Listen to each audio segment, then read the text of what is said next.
Howdy everybody, and welcome to tonight's episode of the Faab Five campaign here on the Random Rhapsody Network. As always, we are live streaming here first on twitch.tv, and then the episode will be uploaded to YouTube and on podcast 1 week later. So, jumping right on into it, when we last left off, the Faab Five had decided to stay a few days in the port town of Valena to rest and recuperate from their ordeal with the dragon of Faab Hollow. While Apollyon limbered himself up for his match in a pit fighting ring, Eloise discovered that the apothecary's shop she'd been training at had been vandalized and a few potions had been stolen from the shop. Eloise helped the poor woman clean her shop and spent the day learning to make some new potions, while Blood from a Stone and Necthros Veil returned to the Conclave to do some research on bad dreams and stuff of that nature. There, they met an old man by the name of Ohm, who brought Blood and Veil up to the roof to discuss with them the true history of the Great War and of the objects the cultists all seem to be worshipping, the Dreaming Tree. Liam, on the other hand, had a very relaxing day training his horse and then working out with the monks underneath the conclave.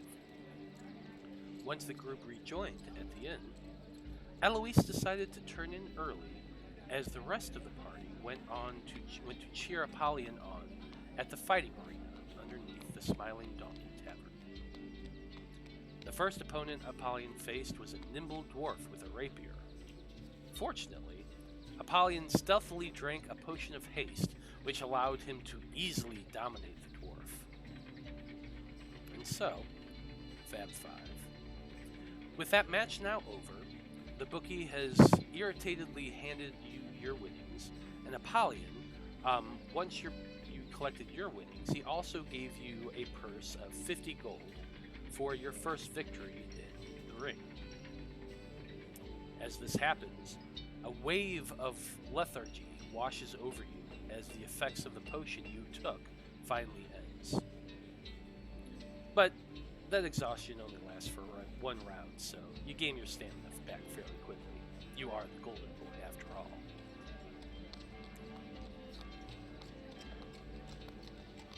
Now, there are quite a few fighters still milling about, and the next match seems to be getting ready to begin. You can see that there's a half-orc in a familiar tan and green robes that you've seen many of the members of the Erudite Conclave wearing, who is limbering up on the other side of the fighting pit. Kind of seems like he's up next. Do you wish to challenge this opponent? Are you going to continue on in the fighting ring? Or have you had enough for today and everyone's ready to head on home?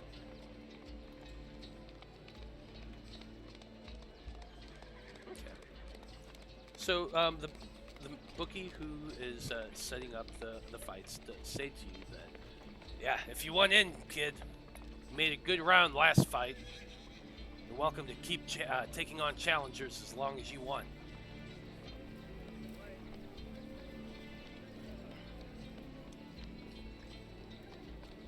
Well, seeing as how he won last round and took that guy out no problem, still, that next guy, I've seen him down here before. He does pretty well. I'll lay 3-1 odds down.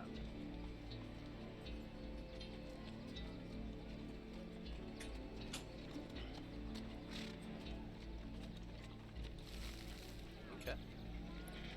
Place 100 down on Apollyon.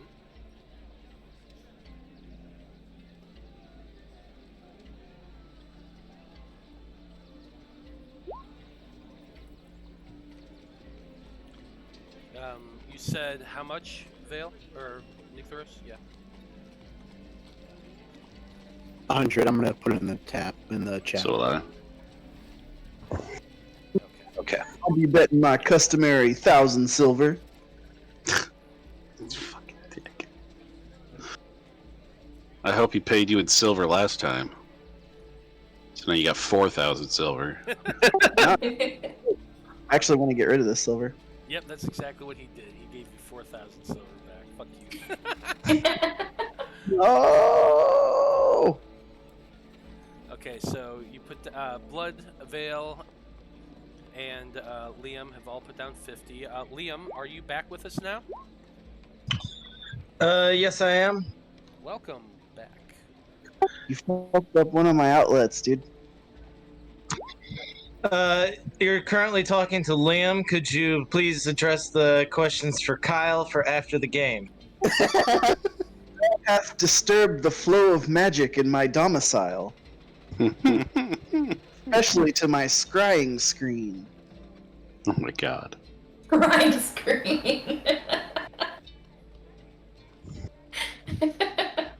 Yeah, I like. Liam does not have any expertise in electrical practices, so you're gonna have to ask Kyle at another time. I'm sorry.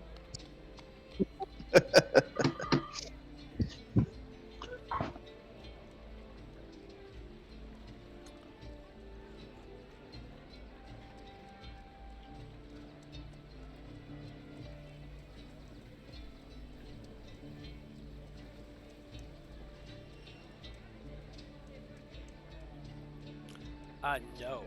This is almost immediately after that first fight.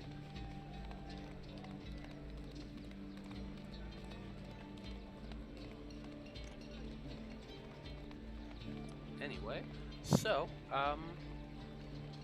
you all place your bets, you step towards the rink, and you see opposite you that same monk. He's a half-orc individual with very faint green skin, almost like a seafoam green kind of hair, skin color. Big black mohawk going right down from the top of his head all the way down to the back, with a little bit of a tail braided and going down, mating about midway half down his back. As this is going on, and the both of you are stepping up into the ring, Blood from a Stone. You've been kind of hanging out, watching all of these events that are going on, and Apollyon stepping up, getting ready to fight. As you stand there, a voice kind of comes into your mind. A voice that you actually have heard before.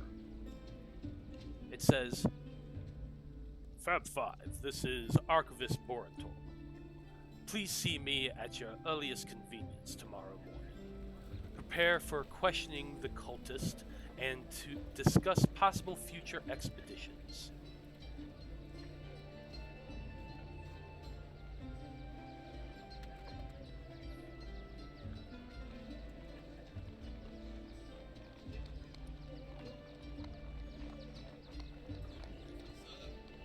Yes, Blood received this message.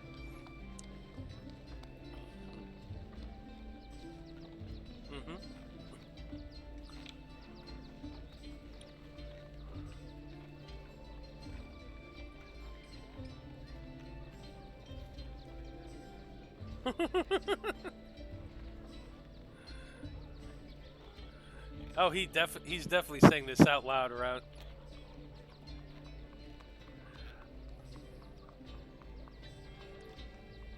Oh, he got all 25 of those words. And hello, that fucking magic user, and a few minutes later, Veil, a similar voice and message enters your mind as well. Faab Five, this is Archivist Borentor. Please see me at your earliest convenience tomorrow morning. Prepare to question the cultists and discuss possible future expedition.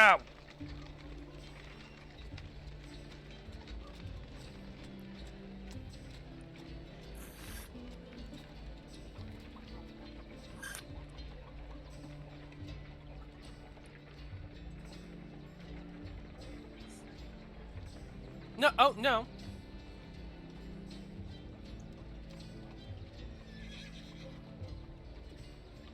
I can get that to you. And, Blood and Eloise, you didn't hear shit, so you don't know anything.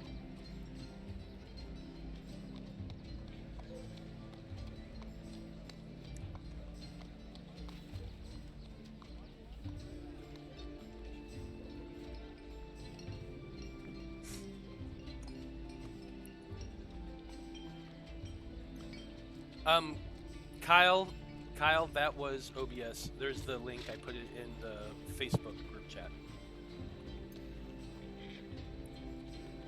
But yes, that is what Veil heard.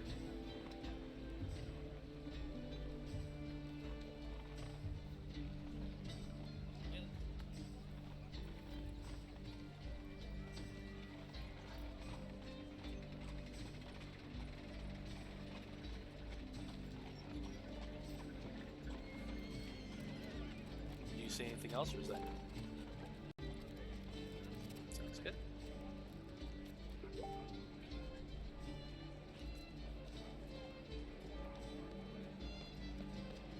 You don't know, you weren't there. No, that was in game. That was in game.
Are you asking me, or is Blood asking?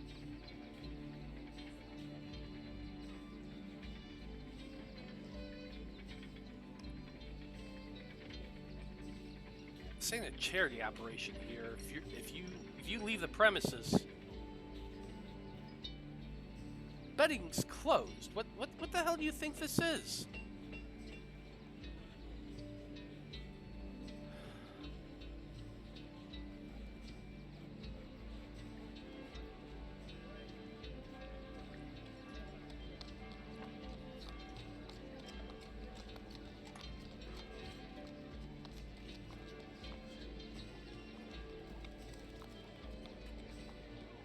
Yes, split the party, please. Please split the party.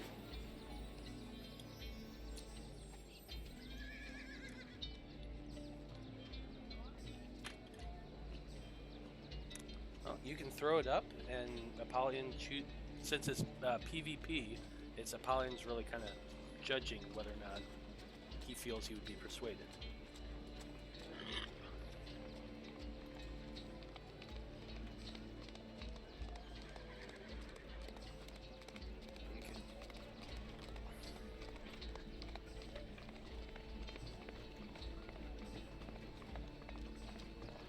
And as you jump off the edge of the ring, and you see a very confused half-orc standing there in the ring because he had stepped forward and he's ready to fight, and then you just turn and jump out of the ring and walk off, and he kind of.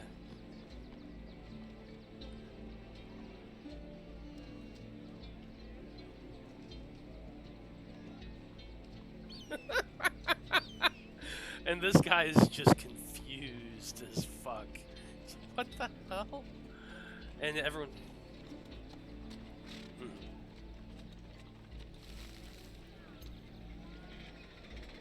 And a stunned group as the four of you go rushing off up the stairs and out of the tavern.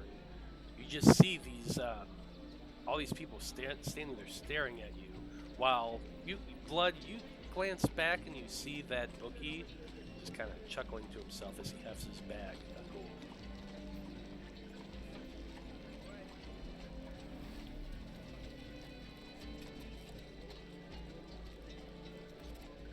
Okay, so you guys are rushing off into the night, is that correct?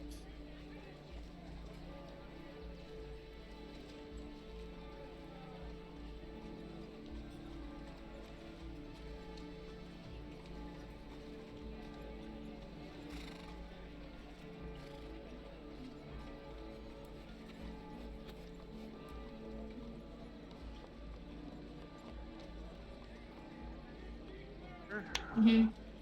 Yeah, so he's going to just start fluttering around the room, scratching at the window, and kind of gesturing with his head. What's happening? Are we anywhere near the inn, the Singing Knave? You are not actually. Yeah, so you'd be So, out of range. Hold on. Let me pull up the map real quick so I can give an accurate. Okay, so the inn that you guys have been staying at is in the South Docks. The inn that you guys are currently fighting is in the Glass Docks, which is a little bit northwest of where you guys are on the other side of the river. How far is your communication ability there? I don't think it's that far. Maybe I think it's like 100 120. feet. Yeah. Yeah, I'd say you are out of range. All right, then. If only we had a means to communicate. Wait, you did had you- given me one. I Did you do. a Singing Stone? Yes. Blood's gonna just carrying scream. one of them. Yeah, Blood's gonna grab that stone and just starts telling her, he goes, Eloise, you need to get to the conclave now. There's something going on. Do the sending stones have a maximum?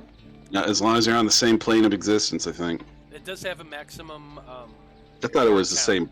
It's Oh, wait, it's 25. Yeah. You but- said 15. yeah, so I mean, like, we got messages. We don't know what's going on. Headed there. And he cut off at headed. But Eloise, you have been. What have you been doing this entire time? I was sat near the window so that the moonlight could come in with Jareth sitting on my knees. And I was just scritching in his feathers, trying not to cry, hoping that my messages were getting to my mentor, even though it hasn't been long enough yet. So we'll see. And then Jareth starts fluttering. I'm like, oh shit. And then the message comes in on the stone. And yeah, so the message, the stone begins to grow hot, and wherever it is, and you're probably in your pocket in your robes or something, you begin feeling this hot something against your leg. You pull it out, and it's a sending stone. And the moment you touch it and pull it out, you hear Blood's message calling out, asking you to come to the conclave. Oh shit. Let's go, Jareth. And I make sure that the window's wide open so he can fly out, and I'm gonna take off. So, Blood, you hear in return, oh shit, let's go, Jareth. And that's it.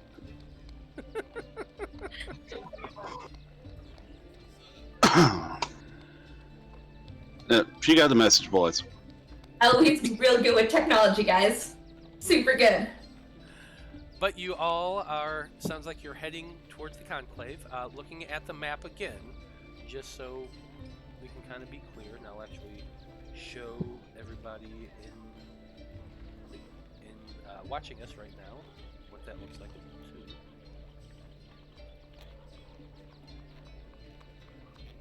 Yep, so you are in the South Docks right now, and the conclave is upper to the north of you, and just in the halls, in that kind of big square-looking thing right there, which is kind of like between the halls and the garden.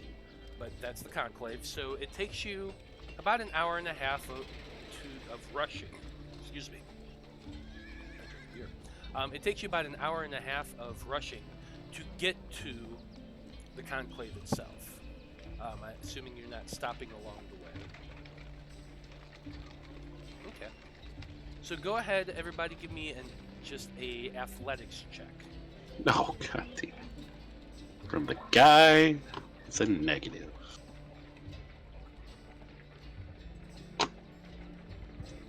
$13 for me. 13 for me as well. So doing the athletics check, Matt? Mhm. Okay. Yeah, if you're heading to, everyone who's heading to the conclave needs to do an athletics check. So that was 7 from Blood, 15 from Eloise, and 19 from Apollyon. Don't forget to call out your rolls, guys. Can Apollyon carry me? Yeah, Apollyon is just up. a perfect specimen of manly physique as he goes running towards the conclave at full speed. Blood, he's outpacing you even. You're fast, but he's just running full speed, charging in that Minotaurian way that makes people just jump out of his way as he's charging forward. So he does clear a bit of a path for you. It's kind of like in that scene from Die Hard with a Vengeance when they get the ambulance to clear the road. This is kind of what Apollyon is in this moment. So you're able to keep up pretty well. Fail and Liam are outshining you. You're kind of taking up the rear, but you all do manage to eventually get to the conclave. By the time you get there, you can see the gates itself aren't fully closed, and there are several guards in the front. There are also tons of guards running all over the conclave grounds. You can hear people yelling and quite a bit of chatter, and as you approach the gates, the guards in front call out, "Halt! Who goes there? State your business." Just gonna show my shaved palm. Yeah, I'm gonna also show my my tattoo and say we just got a message and we're here to help. I don't know. I got told to be here. So the guard pulls out a lantern and holds it up and examines your tattoos very closely. Very well, go on in. And he pauses, unlocks the door, the gate. These barred gates are actually physically locked, and he unlocks them and allows you to pass before re-locking them once again. From there, you can see quite a few guards moving throughout the grounds themselves. They seem to be moving around in groups of twos, scanning the ground using lanterns. You see spotlights going to and fro all through the grounds. But as you walk through, you are challenged occasionally, but they do eventually allow you through, seeing that as you do have conclave tattoos. Eloise, you're kind of bringing up the rear and keeping quiet because you're not technically a member. But I'm just following because I don't know why we're She here. hasn't got her tattoo yet. no, she never did. She's never been back to the conclave. But you are all allowed to enter into the main foyer, where you can see another receptionist, one you haven't seen before. This individual is a dwarven woman of middling years, standard issue robes that a lot of these monks seem to wear in various styles. She is looking very wary and very nervous, and there are several guards in here as well, all holding spears and having short swords at their side. They seem to be more protective of this entrance, but you are allowed to approach. Yes, what can I do for you? Oh, where's Mr. Bontal? Mr. Borentol is in the infirmary. As you can see, there's a bit of a crisis. We had a break-in this evening, and unfortunately, the archivist was assaulted. He is fine. He received a blow to the head, and he is currently being patched up by our clerics. So unfortunately, Did they break in?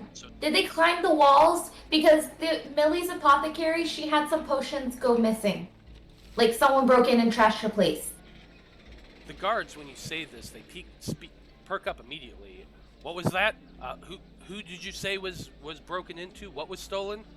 Millie's apothecary? She said that spider climb potions went missing and featherfall potions.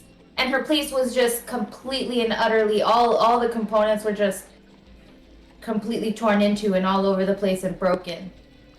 The guards kind of exchange a glance between the two of them and then look down to the receptionist, who immediately puts her hand to her ear, where that same red earring that you've seen a lot of them wear is pierced. She mutters to herself for a little bit. You can tell she's speaking into this object. And a few moments later, another man, this one you've seen before, gnomish, long, billowing robes. He's the same gnome that you guys have met many times that you've come here. Actually, Eloise, you wouldn't have met this guy yet, have you? I don't think you would have. I only met, I don't know how to pronounce his name, but I spelled it Sochanal or Sochanel. Yeah, Sochanel Borko. That's the one I was heard. This is Hencook Fribbs. He's the he's the field researcher's liaison who is assigned to work with you guys. He's a short goblin, very short for his species.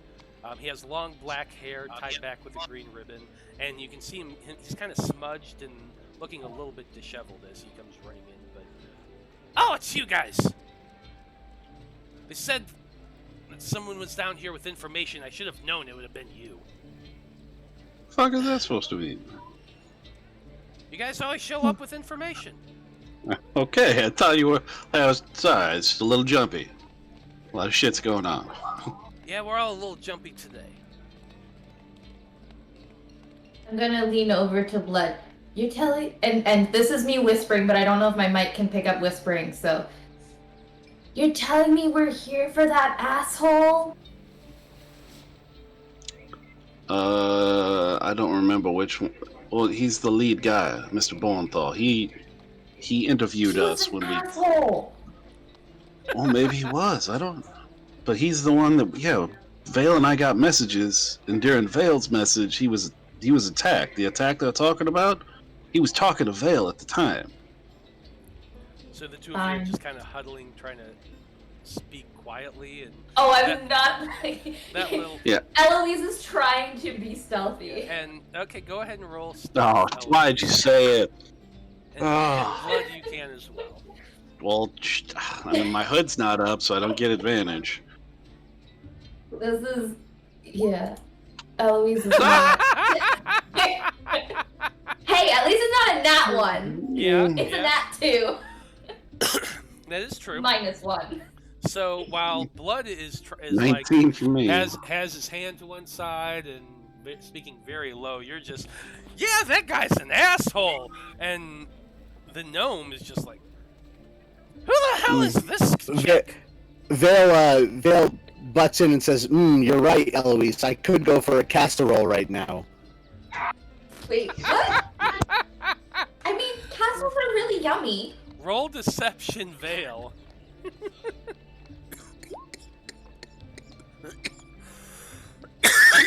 Yeah. Oh. But I mean, what kind of casserole? Wait, why are we talking about casseroles? Hey, all right. The ruse is up. She did not like the guy. She was just frustrated. Look. There are no casseroles. Hey, it's all right. Why are you all here? I received a message earlier tonight from Mr. Bowenthal asking us to meet him in the morning.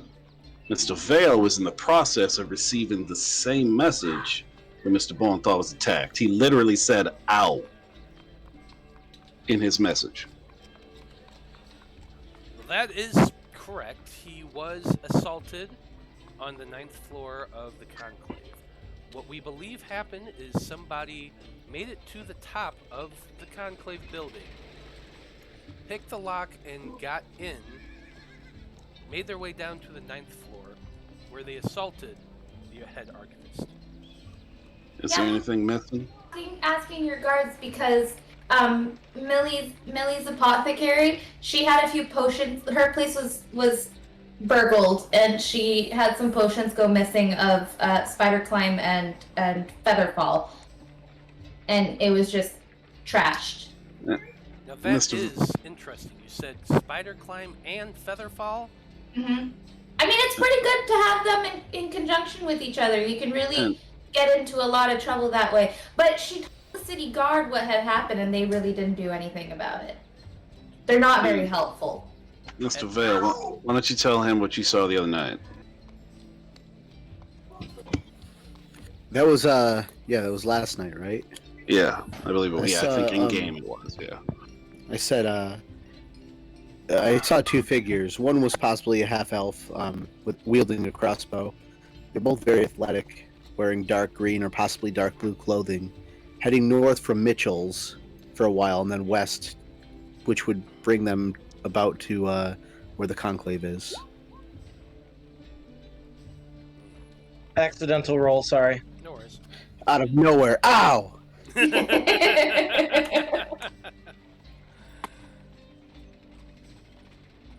These are indeed troubling things you've seen, considering what's happened tonight. The gnome turns to the dwarven woman behind the desk. Priscilla, did you take this down? The dwarf nods and passes over a slip of paper detailing everything you guys have said. Apparently, the moment you guys started talking about stuff like this, she's been writing it down, and you guys can see just with your passive perception, glancing at it, every word's been written in a very neat shorthand. Okay.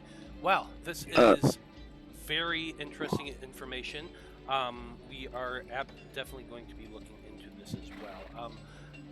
Martin, please get a couple of the guards to head down to Millie's Apothecary. That's in... I believe I know where that is. Yes. That's over there in the South Docks, is that correct? Checking your notes, Yeah, huh? if you go down and you take three lefts and then a right, but you have to wait. It's you go down and then you have to pass 3 streets and then you go left and then you're gonna go past. From here it's 2 streets and then you're gonna go left again and then I'm sorry, the right is before the 3rd left and then yeah, you'll find it. And the guard that's the dwarf who's trying to write all this down, you just see this poor woman go cross-eyed for a second.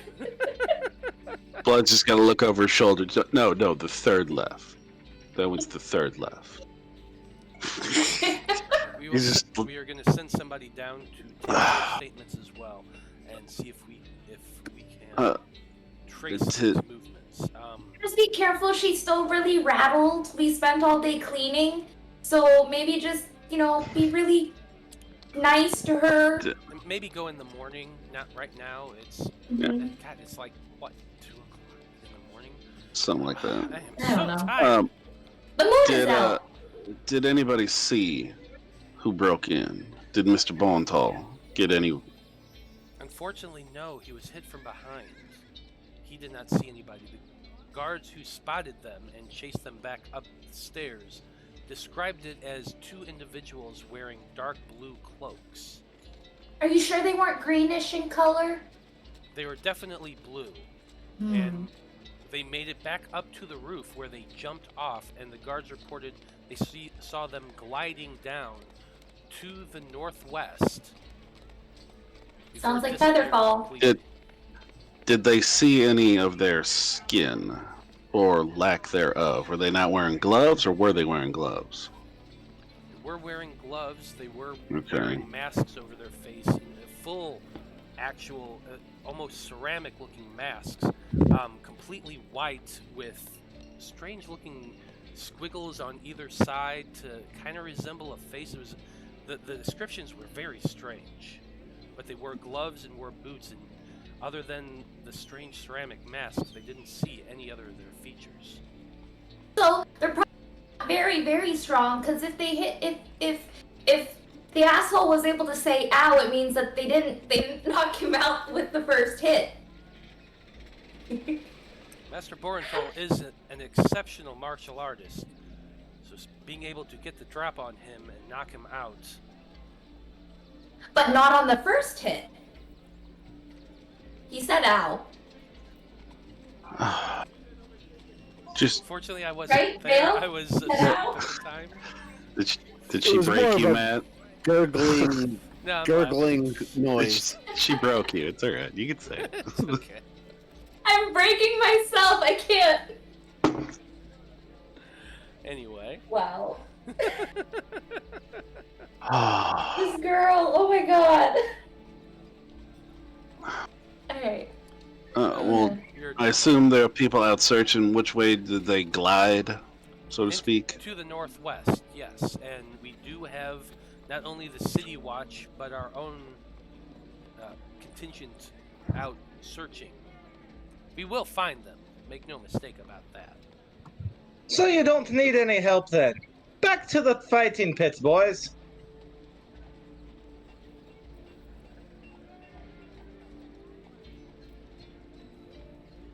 Yes. Oh, how did the fighting go? Well, he won one. He We did. had to leave the second one.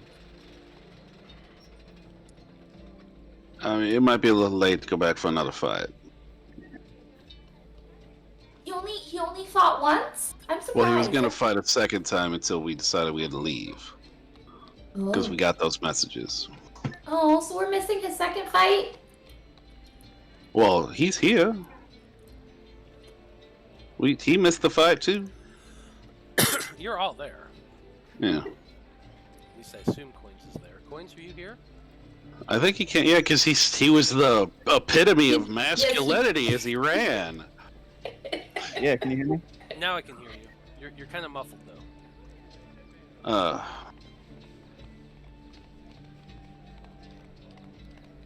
I mean, I'd Oh like. yeah, I we'll mean, be back, baby. you really want to go back and fight? Hell yeah! Can't let that jabroni just take off with the title. No contest. Well, you have fun. I think I'll head back to the inn. It's sleep time.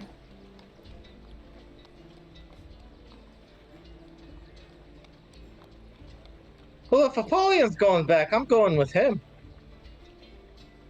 Okay, have fun, stay safe, don't kill anyone. Okay, so Apollyon and Liam, you're planning on heading back to the fighting arena? Or fighting pit? I'm gonna head with them. Oh, as Apollyon's walking away, I'm gonna pat him on the shoulder while I'm saying, "Good job on your one fight." I'm gonna cast Cure Wound. There you go. Wait a second. There you go. Did we get to see the arbiter? No, he's in the Archivist, I infirmary. mean? He didn't see what happened. Anyway. Yeah, but he still wanted to talk to us about something. Well, tomorrow, technically. Well, this may have changed things. Don't you guys want to try to talk to him? Is the Technically, it archivist is morning. awake? I don't think they're gonna let us in to see him. We tried that. Are you asking? Not with that attitude. Yeah. I'll ask. Is the archivist awake? To be honest, I'm not sure. I've been overseeing a separate side of the investigation. Can you call up and... He turns to the dwarf. Can you call up and... Why do you want to see the archivist now? He is being I was sealed gonna say- up. Well, he did I mean- message us about coming in and talking, and before he was attacked. But I suppose that could wait until later. Let him heal up. I mean, I can ask if he's willing I mean, to if he send wants her to if he talk, wants. yeah. If he wants to talk, we can come up now. Since we're here, might as well check. Okay. Can you call up to the infirmary and see? Nobody sees the patient when they first go in, but we're trying.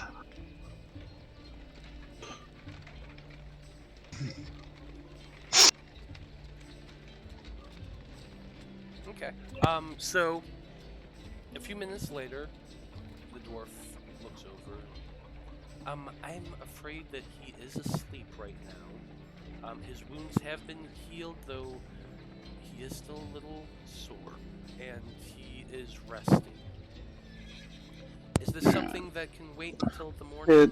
It can wait. It should be okay. Okay. Okay. Well, if the archivist called for you to meet with him tomorrow, I'm sure. Yep. You know what? I see it down in his ledger that you are due to arrive to meet with him tomorrow. So perhaps you should just keep that. Sure, we will do. Unless there's anything else you want to try or do. I mean, I would love to go up and check the roof for clues, but I also don't want to kill time. Get things moving, so I'm sure they got it. Okay. So you all head out of the conclave once again. Blood, you said you wanted to head back to bed. Yeah, I'll escort Eloise back to the inn. We'll go back. Okay. And Apollyon Veil takes you another hour and a half to make your way back to the Smiling Donkey. And when you arrive, you find that most of the crowd seems to be heading back into the bar itself, getting that one last drink. The fights have seemed to be over. It's been 3 hours since you left. So it is getting just close to dawn. It's probably about 4 in the morning right now. The fighting pit is over. Though you can go back another day if you want to. Find the bookie, the bartender. The bookie is still there. He's sitting at the bar speaking with another man, a big, huge, beefy human man with dark brown skin and just a big mop of hair on top of his head. And the two of them seem to be sitting there at the upper bar chatting away. Oh yeah, I'll approach him. Like, hey buddy, sorry about that. My friends and I had a little emergency. I had to dip out, but I really want to fight. Well, we have fights here pretty much every day of the week. If anyone wants to come down and throw some fists, we usually start up around midnight. Feel free to come by tomorrow if you want to fight. Pretty good. I'm happy to make money off of you. Yeah. Yes, it was quite fun indeed. Now, who are you, my friend? Looking at the other guy. Are you a fighter as well? I'm the owner of this place. Oh, pleased to meet you. Apollyon's the name. Marquise. I saw you fighting down there, Apollyon. You weren't half bad.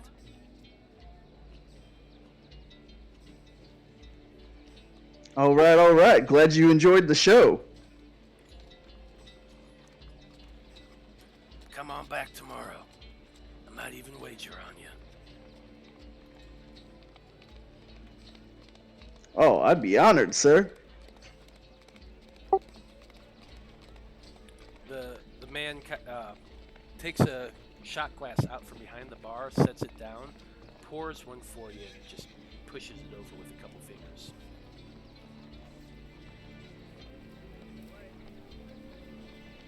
Oh yeah, much obliged. Apollyon takes the shot and slams it. Woo! You guys want to do anything else, or are you gonna head back to the inn? Heading back to the inn now. Yeah, heading back. You do make your way back to the singing nave, where the dawn is not yet quite arriving, but it's coming pretty close. Excuse me. All of you are starting to feel that level of exhaustion coming on. But, damn, gotta stop drinking beer. You do make your way back to the inn, get yourselves into your beds, and have a long rest. Is there anything else you guys wanted to do before the next day, or? We've Yeah, got one more night's stay here, right? You have one more day before all your commissions are done. When you So guys... what? One more night in the inn, also. Yes. Jesus. So you're Yeah. using your animate dead Okay. spells. Yeah, before I go to bed. I've actually been wondering about how your bodies have been keeping inside that hole. Well, he keeps the spell going. Ripe. I know. Yep. Probably stinks in there. Yeah, it's in his pocket. Maybe to you. It's potpourri to him. Yeah, probably. But if there's nothing else you guys want to do for the evening, you all take up in your rooms, have a good night's rest. You still have one more day ahead of you in Port Florida. And you all wake up bright and early feeling refreshed. Some of you a little more worn than others. Not going to bed too early, but the day is yours. So, Faab Five, what are you wanting to do today? I suppose you have some more lessons, Miss Eloise? I do. This is my last day of lessons. Well, we gotta make sure we get you your tattoo before we leave port, too. So you can be an official member. See, in the fun? He'll show his shaved fucking wrist again. Okay. Yeah, that's what I'm gonna do. I want to find a place where I can get like a cuff to keep over that thing. Okay. So I don't have just a blank fucking bare kitty cat skin wrist. Well, I will say that, I mean, what kind of armor do you wear right now? It's studded leather. You probably have a bracer that's Okay. part of that. You can Goes just with it. try Alright. to cover that, but if you want to find something specific, I'm not going to stop you. For now, I think if it's probably got some part of the armor, it'll probably be okay. You can worry about it later. Get something more specific. Okay, but what do you guys want to do? I know, Eloise, you're heading to do your last day of training. I'd like to I go spend a slightly another. different route to the apothecary so I can put more posters up. Okay. Oh shit, I guess I'll do that on the way. I'll be putting up flyers for her. Vale, what did Good. you say you were wanting to... Or, Liam, sorry, what did you say you wanted to do? Oh, spend a couple more hours trying to train gravel. Okay. Do you have anything you want to do apart from that? Then I'm headed to the Conclave. No other plans. Okay. So Eloise heads off on her route. Go ahead and make a performance check to see how many flyers you put up. Liam, why don't you go ahead and give me your animal handling check for the day. Apollyon, are you wanting to do anything? Yeah, I want to go get more tattoos. 9 on the first, 18 on the second. 7 for performance. Can I use sleight of hand to put up some for her? In sneaky spots? I suppose so. 26? Okay. So, Eloise, you don't do really all that great of a job. You're kind of skipping along. You're pretty distracted today, and you do manage to put up probably about 20 more papers. Blood, you probably put up a good 24. With 20 and 24? Actually, probably more than that. I'd say more like 36 Mm. for blood. 56, which would bring this number down to... It's only like 800 more. I'm at 594 left. Oh, sweet. I thought we were more than that. Liam, your morning spent with your horse. At first, Gravel is just not having it. He doesn't seem to be really too keen on dealing with you. He seems a little exhausted. But, you know, you give him... Okay, I see you, Vale. No worries. You give him some apples, some oats. You pet him a little bit. And sure enough, he does seem to be a little more receptive. And you are able to train him to come when you call, to respond to you, steering him with your legs, that sort of thing. Apollyon, sure enough, when you woke up that morning, you're beginning to see some stubble growing out from around your, starting from the top of your nose, working your way around, down to your chin, kind of just in big old circle around your snoot. You begin to see some growth. Yeah, that's not what it does, you mean and I already have You a mean beard. his nose up by his eyes, or bottom of his nose down here? Do you have a beard already? Yeah, have you seen my mini? He's like got a full beard that's already braided and everything. Oh, But this well, makes it even like. As a Minotaur, wouldn't you have like fur? I mean, it would be short and like kind of smooth to your face, but Yeah, but think of like a billy goat. They have chin tufts. Oh yeah. Yeah, Apollion's got a good old neck beard. because I mean, I'm And now- just looking at your character portrait. The character portrait we had commissioned, and he doesn't have a beard, so that's what I was going with. But whatever. Oh yeah, I guess I didn't think about that. I was basing it on the Hero Forge mini that I made. That we don't have a picture of that, so it doesn't matter. If you have a beard already, it does grow bigger because you rolled a 77. So it is coming in thicker. And luxurious. Even more manly than ever before. Blood, what were you planning on doing today? Didn't really have. I mean, just putting up some of her flyers and heading to the Conclave was really all he had going.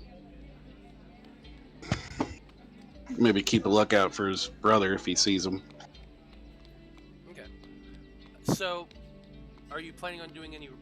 I know, Liam, you said you're wanting to go train down there. Are you trying to gain anything specific on this last day of training, or are you just kind of having fun, throwing some punches? I'd bring up that I'm trying to learn new techniques, and if there's someone that trains more of a fighter, I'd like to work with them instead of just the monks this time.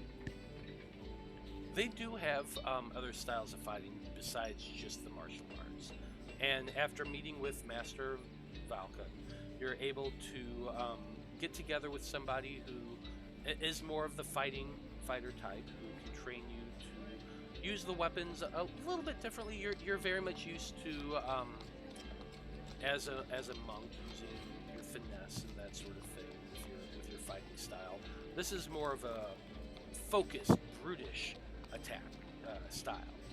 But you are able to work with him for the remainder of the day. I'll have you go ahead and roll I'm going to have you roll a wisdom check for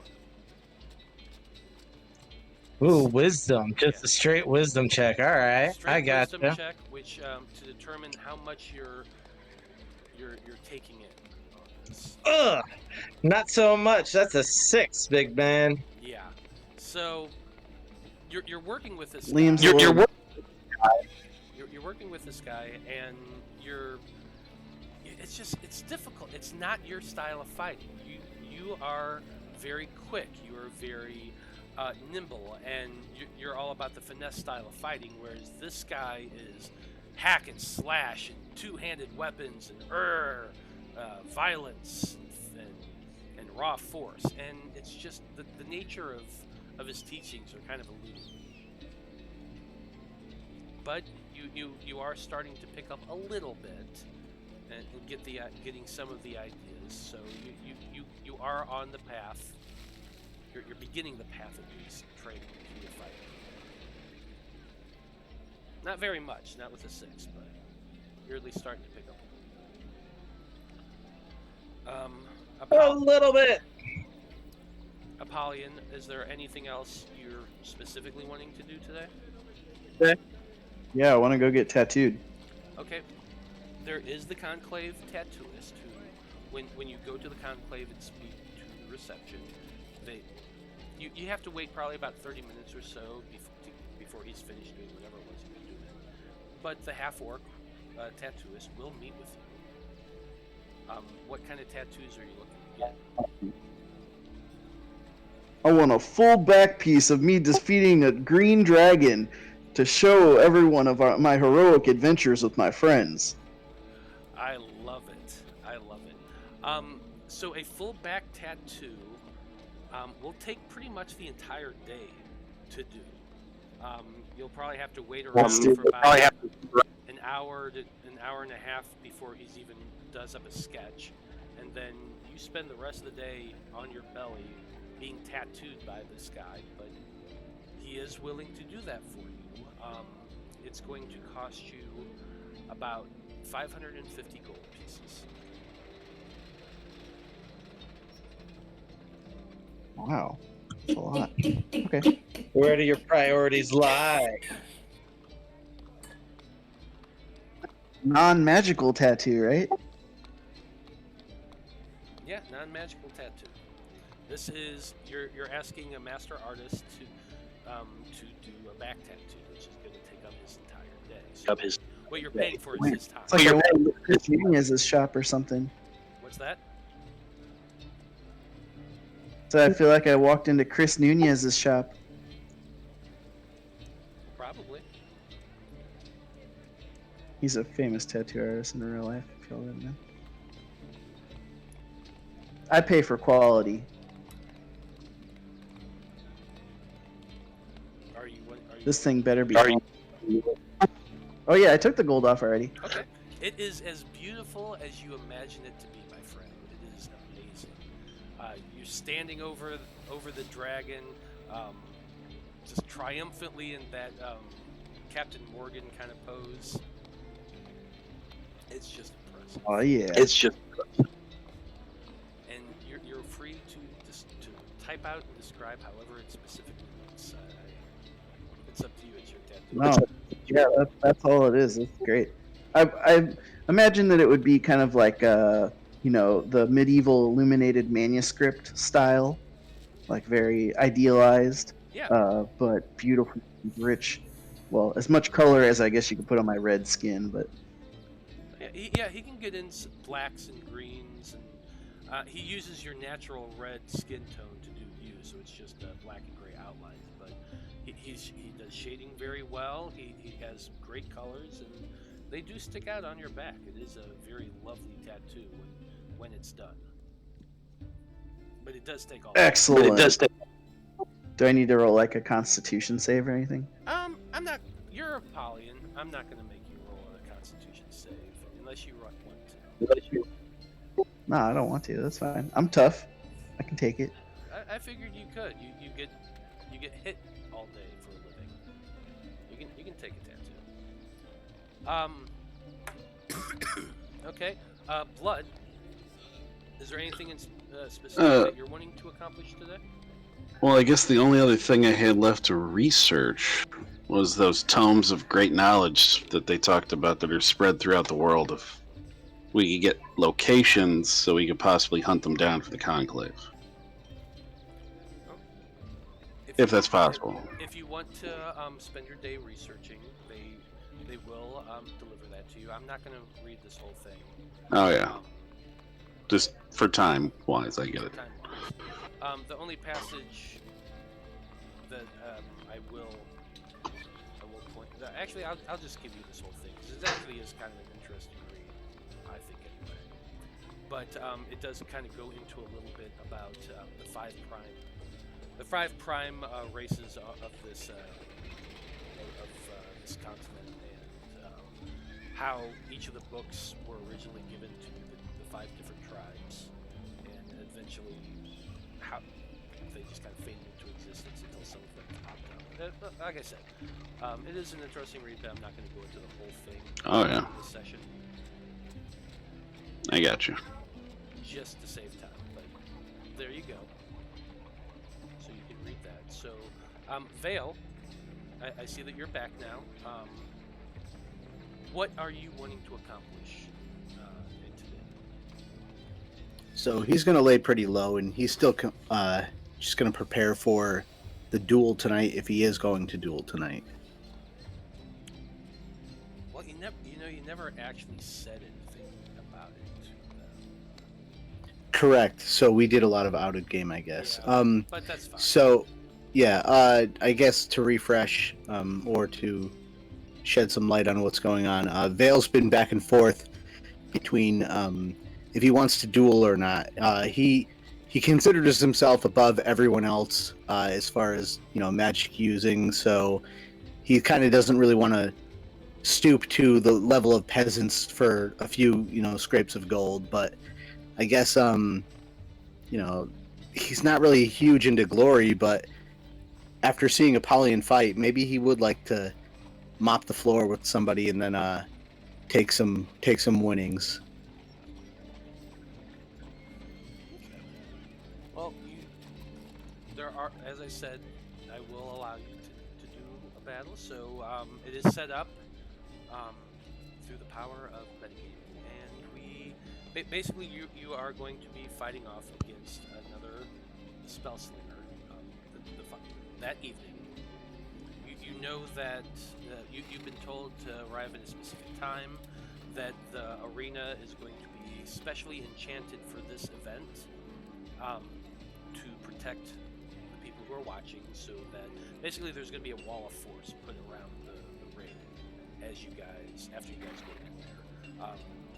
You've been told do not try to dispel the wall of force or make any attacks on it directly, and all the damage will be contained within the circumference of the spell. There are healers standing by in case you guys do kill one another or almost kill one another, to keep the match fair. But other than that, the two of you are going to go one-on-one against each other. What are the dimensions of the arena as far as how big is it inside? It's the same arena that you guys were at the night before. It's just a small square.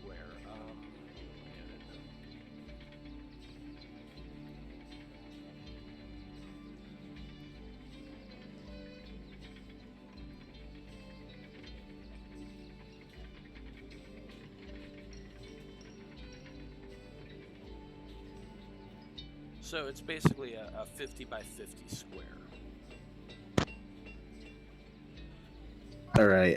That kind of limits what I could sling for spells. Yeah, it is meant.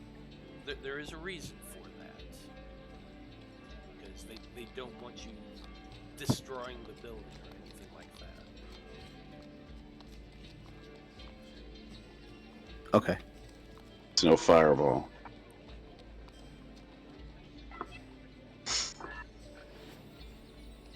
Fireball. There's only fireball. Wizards even know other spells besides fireball? Wall of fire? Other fire? Oh no, I know. They also know dispel magic. That's the other one. Counterspell too.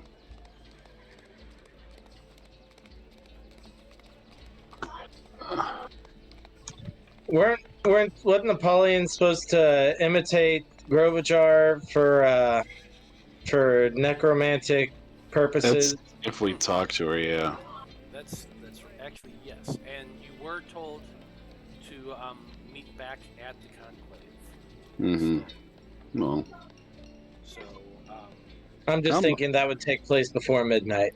yeah, it's probably gonna actually let's go ahead and backtrack a little bit, because that is what you guys were supposed to do first when you arrived at the conclave. So, those of you who went there, which is not Eloise, when you arrive at the conclave, you are surprised. You do see all that same security. I forgot to mention, but it is still kind of difficult to get back in, but you do manage to eventually. And when you are brought up to the 9th floor of the conclave building, and to a moderately sized, decently furnished but not too lavish office, you a few minutes later, you do see the short, balding human archivist, Quarintine, who steps into the room, His head is bandaged, and he seems to have a dark ring under one of his eyes, but he is still alive, whole and hale, and... yes, Faab Five, welcome back. Thank you for being prompt. I'm afraid I don't have as much time to give you as I hoped. Today's been something of a challenge, but I'm sure you've heard by now about the break-in last night. However, that being said, I did invite you here to speak with the cultist and also to discuss some missions that I believe falls within your purview that you might be interested to be taking on if you're looking for work. Sounds good.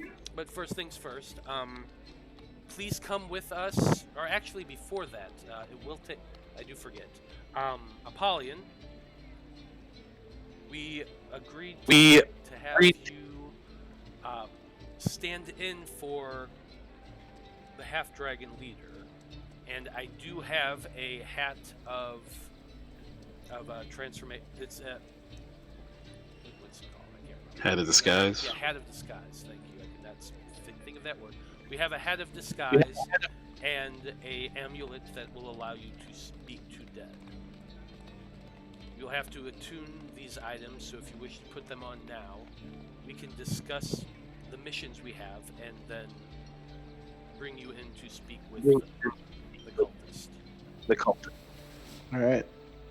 And yeah, so I take those and go ahead and begin to get attuned to them. And I say to my friends, what exactly do we want to ask her? Well, since you're going to be Groverjaw, I mean, I would think it'd have to be questions that she would know that he would possibly have some information on, because we can't just be like, who's the leader of the army? Well, obviously it's him. Maybe have they found the other routes? Could be one.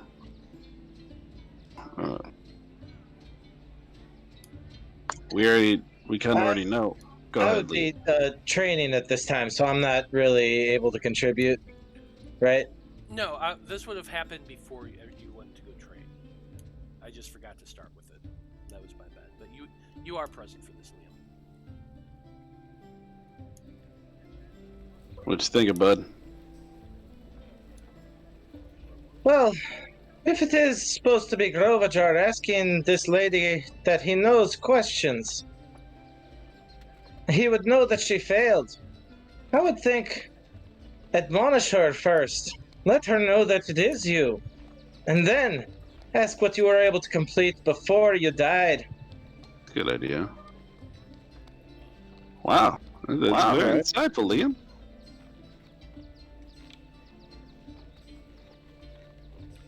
I will remind you all that you can ask 5 questions with the Speak to Dead spell. So yeah, ask her. Go ahead. Can I say things that aren't a question? You can say things, whether or not, but the spell compels them to answer 5 questions. You're not so much having a conversation with the soul. You can say whatever you want to it, and they will understand you for the duration of the spell. They could choose not to answer. So, you're not here, Eloise, but yes, through the confines of the spell, Man. the way the spell works is you ask them questions. They can choose not to answer if they don't want to. They can choose to say nothing. But they will, if you can get them to, they will answer 5 questions for the duration of the spell. Do I just hear them? Do they make any facial expressions? They will, yeah, they will speak to you They will only respond to you because of the spell, but anyone can hear them when they speak.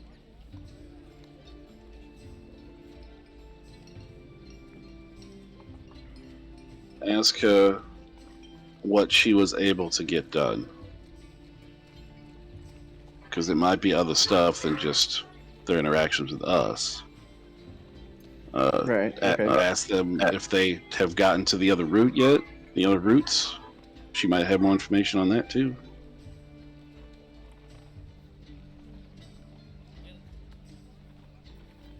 I mean, we could almost ask something we might know, but to get her, like, ask who was that took her down, and that might give us information, like how much they really know about us. Like if it's just like, oh, it's those Faab Five, those, they might, who knows, they might be spying on us.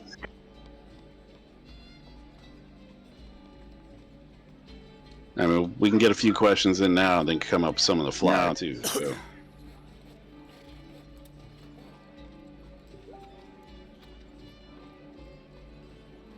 Anybody there? Yeah. Oh, okay. I was where I got disconnected there because nobody else was talking. But yeah, let's just start with, how did she fail? What was she able to get completed? Ask her, like, who killed? I mean, because she's dead, so it's like, who killed you?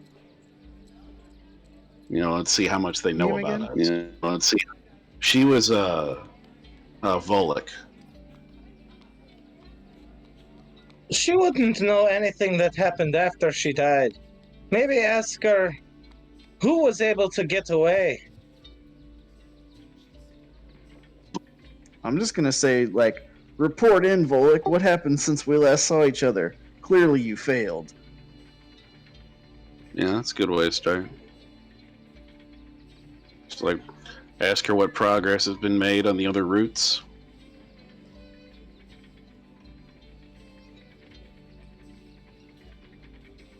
Say something like the Dreamer requires a rundown of what you were able to complete. They all believe in that stuff pretty heavily. Or the Dream Witness. Maybe not the Dreamer as much, but the Dream Witness in particular, Right. We can come up with some others on the fly as we go. It'll come to us. It'll come. Yeah, like a BS one of something we don't know, but maybe she doesn't be like, how are the plans going, to infiltrate the Conclave or something like that, just to find out if they're involved with it. And if she's like, I don't know what you're talking about, then we know it wasn't them. Ooh, ask her where Golden Tongue was when she last spoke with him. Yeah, that's a good one. Say, where were you supposed to meet Golden Tongue to give him, his share? Something like that.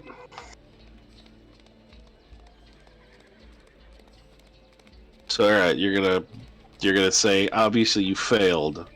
I was like, what did you get completed? What were you able to finish? Where has there progress been made on the other routes? Where's Golden Tongue? Or where were you supposed to meet Golden Tongue? And then you can just throw in that bullshit one. I was like, are you moving towards infiltrating the Conclave like we discussed? And don't forget to be a pompous asshole, but that's not too much of a stretch for you there.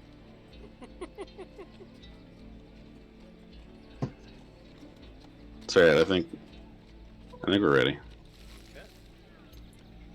So you were brought down a couple flights of stairs. A couple levels into the Conclave to a room that almost looks a little morgue-ish. There's a single wooden table in the center of it with a very large glowing light source just hovering above the table. There you see a dwarven woman and a human man, both standing there, both wearing what appears to be white and blue robes, They appear to be clerics of some sort, and they're standing there waiting as your group enters the room. There on the table, you do see Volik, the human woman who you had met in the army, the cultist army, and again fought there in your favorite hollow. She's lying on the table, just positioned and ready. And as you walk in, Apollyon, with your little hat of the skies on, the amulet around your neck, Borantol closes the door behind you and says, feel free to cast the spell whenever you are ready, Mr. Apollyon. I will take down all notes as scribe, so have no fear of that. If you have any questions, feel free to ask away now. Other than that, begin whenever you wish. He sits down and you see a book and an ink pot and a quill appear in his hands, and he sits down in a chair nearby, puts the book on his lap, and begins, just gets ready to write. And everybody else is seated behind her, so she won't see them. She'll only see me. Yeah, she's laying on the slab, face up, so she really can't see anybody right now, but you can turn her head towards you. And the clerics are maintaining themselves on the far side. They seem to be here just more of a just-in-case kind of function. But they are... Okay. And Sky's look. Do I look like old Grovy Bear? Yep, so you cast Disguise Self and transform yourself into the blue half-dragon, Grovigar, as best as your memory can allow. Go ahead and make a intelligence check. As long as he doesn't look in a mirror, we should be fine. I'm just curious to see how well you remember Grovigar.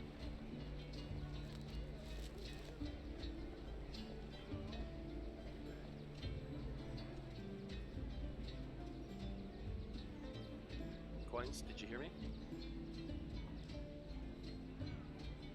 Yeah, my sheet's just going slow. Gotcha. Okay, there it is. A 10. Not bad. 10. You can... If they had sight and actually could focus on you, it might be a little difficult, but you do look like a blue half dragon in full plate armor, so you can step forward and turn the face to look directly at you, and you clutch the amulet and cast the spell, Speak to Dead. And as you cast the spell, the eyes kind of flutter a little bit. Suddenly they shoot open, and the mouth opens wide and goes,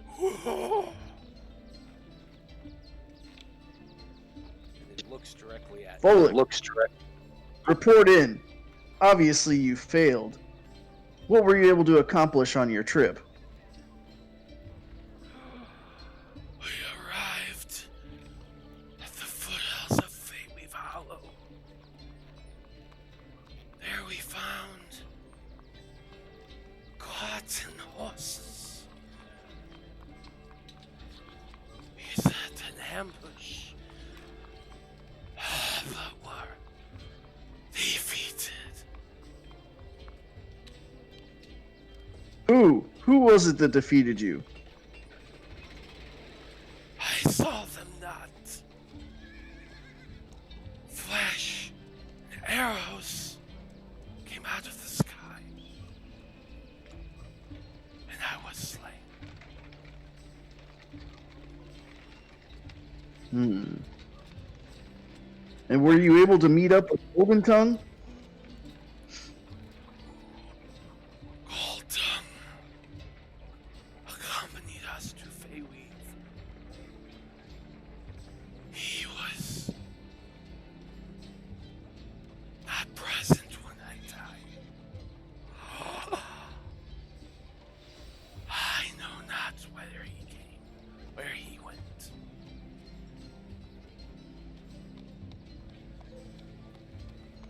What progress have you made on finding any other routes since we last spoke?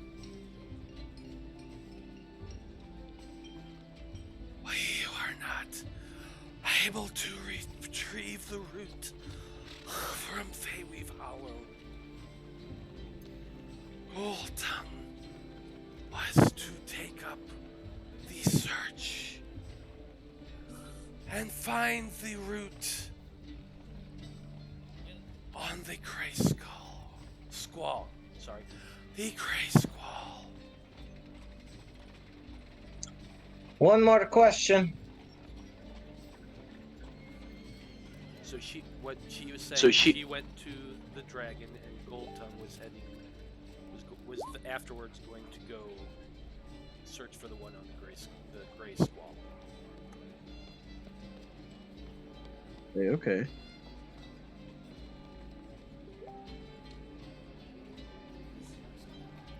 Does he know where the Grey Squall is located?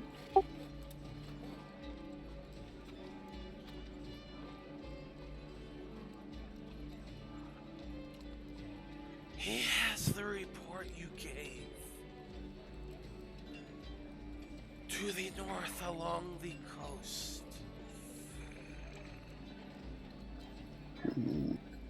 There where the brass dragons roost is the site of our scry.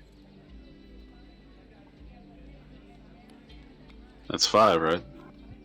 That's 5, yeah. Did you say dragons, plural? I hate you, Bronze Matt. dragons I or hate brass you, Matt. dragons roosts. But brass dragons are good. Depending on who they deem, like, good also. We have Eloise, we're fine. And with your fifth question answered, the spell ends and the eyes just close and go sunken in, and the mouth just kind of hangs a little bit.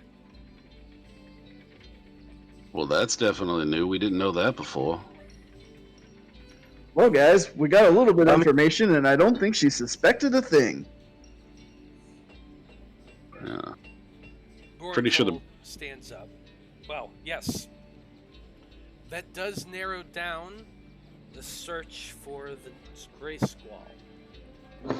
I apologize. We probably should have asked you all if you had any questions instead of just coming up with 5 of our own. You are the ones who asked to Yeah, question we him. did ask to talk to her. We were willing to let you take the lead on this, as you are the closest invested in this cultist activity. Do you know where this bronze dragon roost is that he spoke of? Fortunately, I don't know a whole lot about brass dragons. Perhaps one of the other researchers might know? It's something we can absolutely begin to research. We are planning on sending out an expedition to the Grey Squall, as I'm sure you've been made aware. We are planning this to be sent out in a couple days. We already have chartered a ship heading to the north. Actually, why don't we go back to my office and get a little more comfortable. We can talk about the missions themselves. Because Matt is doing the wrong voice, I just realized, and it's also 8:30, so why don't we go ahead and take our break. So, anyway,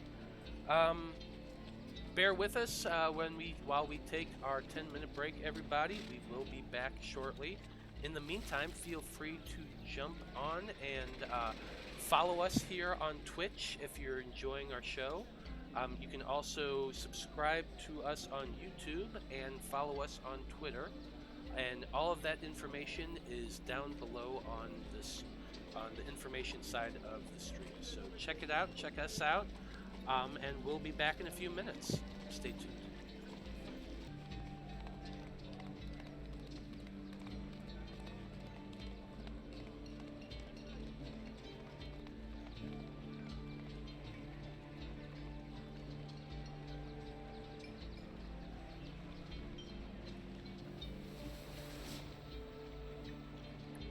Howdy, everybody, and welcome back to Random Rhapsody. As you can see, my cat insisted on being on camera, so it's going to sit here until it decides to get down. That's okay. So, anyway, the Faab Five had just finished questioning the body of Volek Wraithguard, one of the cultists that they had captured after killing. And now they have returned to the comfortable, if somewhat small, office of Archivist Quarintine, who sits down behind his desk, kind of wearily, and opens up a few folders before speaking to you all. Tea is offered and passed around by a little gnomish woman who pours for everybody. You're all able to make yourselves comfortable in the various little comfy chairs. Probably have to move books or folders off a few of them, but you're able to find somewhat comfortable space. And the cat goes away. So, he sits you all down, tea is offered, and he finally says, now,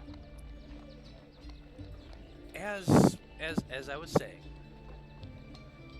we do have a few expeditions that we are preparing to send off, and your group does meet the qualifications. More so,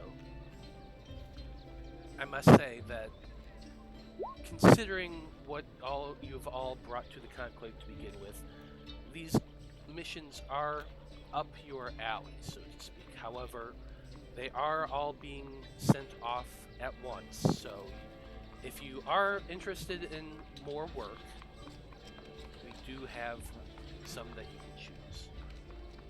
The first of them is, as I said before, to hunt down the remaining dreamers that the Dreamer cult had intelligence on, the intelligence that you yourselves brought to us. It is the route's last record was on a manifest of a ship called the Grey Squall, which left Port Souliard and headed for Squall's End. Port Souliard is the port directly to the north of us here at the lake, which goes off into the ocean. Now we believe that the scrying of the Conclave has determined that the ship sank somewhere along the northern coast, but we have not been able to pinpoint its location exactly. However, the information that you all gleaned from your fallen cultist suggests a brass dragon nesting place. So I am going to be sending my researchers into the archives to see if we can determine that location. However, we are in case we don't find that information immediately, we are sending our expedition off the day after tomorrow. We'll have to travel north to the Port Souliard to resupply, at which point we estimate about a 2-week journey total from Souliard to Squall's End. However, most of that time is going to be searching for the Dream Route itself, the ship that went down. We do have methods to search underwater, and anyone who joins that expedition will of course be well compensated. You have yet to actually take on a Conclave contract as Conclave members, but believe me, what you made as freelancers is not even half of what you earned as full members of the Conclave. Now, the second mission, the dwarves have uncovered an ancient ruin beneath the Cragmire Mountains and have requested Conclave aid to explore it. Based on descriptions provided by the miners who found the entrance, we believe that this ruin could possibly predate the Age of Calamity. There's no telling what sort of lore or ancient objects or treasures might be in this ancient ruin. And so I have agreed to send a expedition to search it. This is more of a fact-finding and recovery mission than anything else. This is meant to archive what's found down in there. We do expect, since it is before up to now sealed off location, we don't know what is possibly there, which is why we are equipping our expedition with powerful and resourceful individuals such as yourself. Now, the third mission is, I believe you know field researcher Rothan. He was the one who recommended you all to the Conclave as members itself. He has reported in that he has uncovered a location important to the Dreamer cult. He has been, as you know, spying on the cult, and he had managed to sneak into Ranivika Keep, and has stolen intelligence that includes the location of a being known as the Dream Witness. Rothan has requested aid to lead an expedition to the location of this Dream Witness, where he hopes to uncover what it is this cultist army is intending to do with the Dream Roots. We were actually going to meet with the Dream Witness at one point.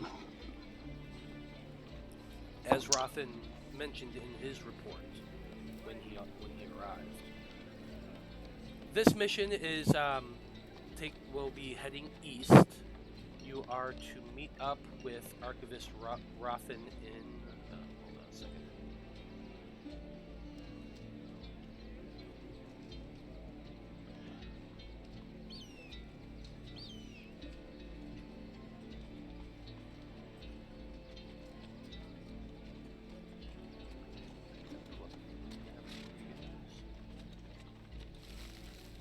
New map?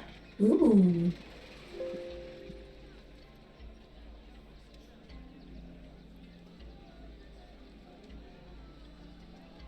Yep, I'm gonna throw that up for you guys now. You will be traveling east, and you are to meet up with Rothan in the town of Lavirin, which is in the Margarden Federation.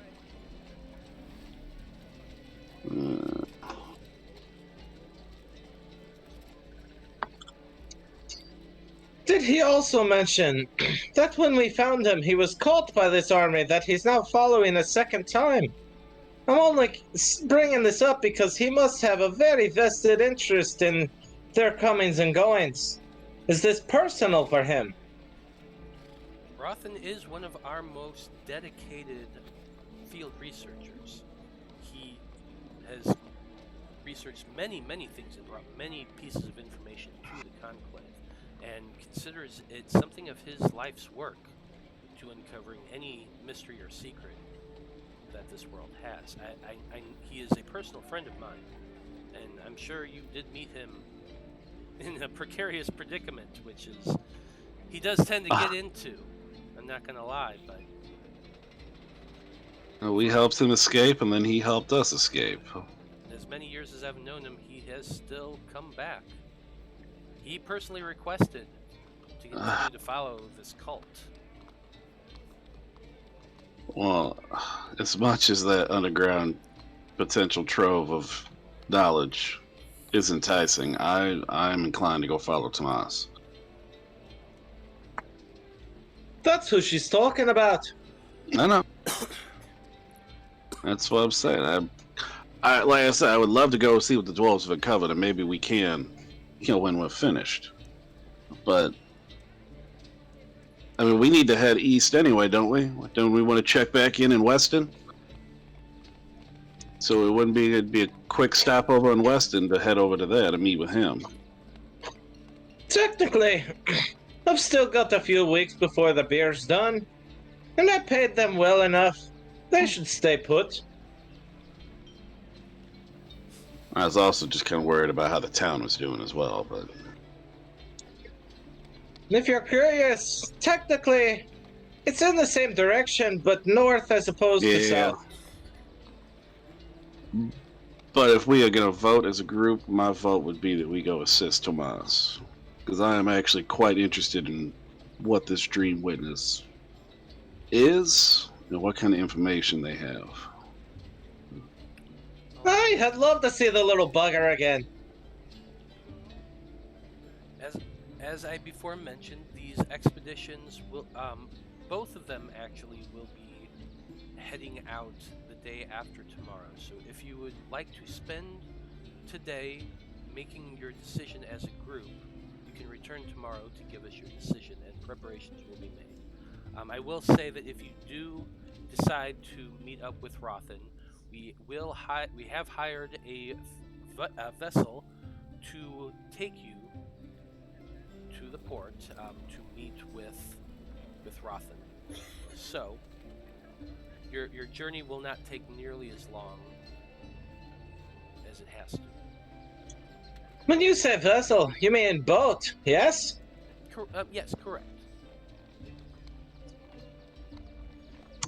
Fine by me. Apollyon loves boats. Oh my god. Oh yeah. Please tell me it's that Last time ship. on it. So you would be taking. So Cool. You would be leaving Port Velena and heading east along the river there to Laverin, where you're going to meet with Rothan to find out more about your mission, basically, or to meet up with him to go on your mission.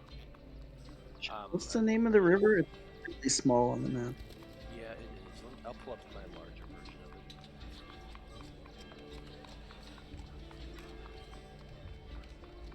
It's the Ogenbak River. Oginbak.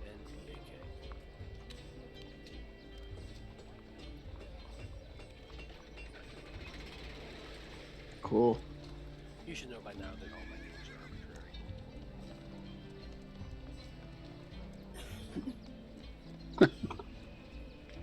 But you are able.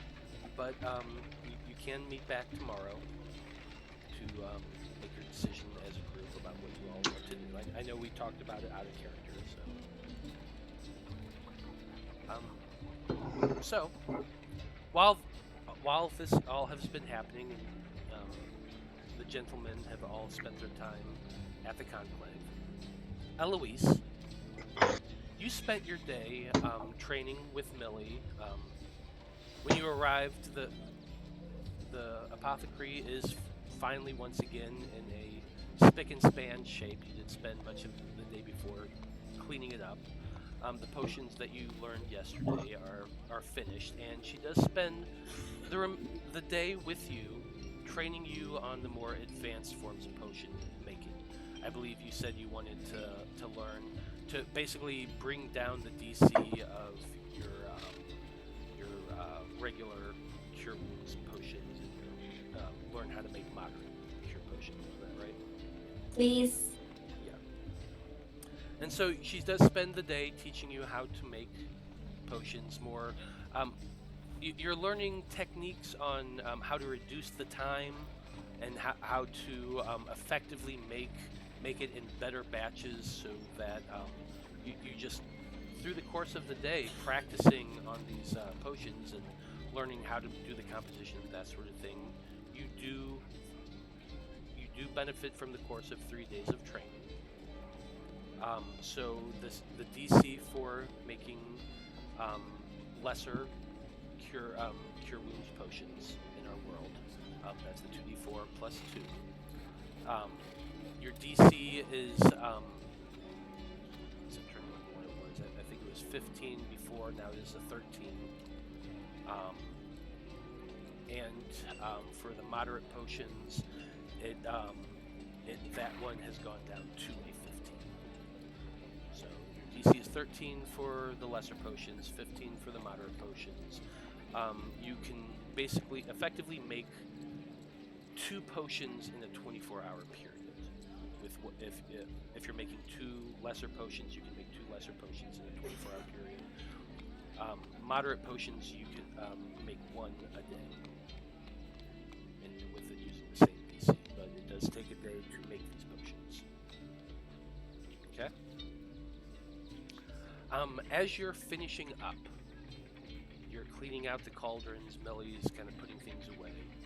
You do hear that jingle of the door opening. You hear Millie talking to somebody, and yes, Eloise is in the back. Allow me to go get her. She walks back and says, there's a gentleman here to see you, Eloise. Were you expecting anybody? I don't think so.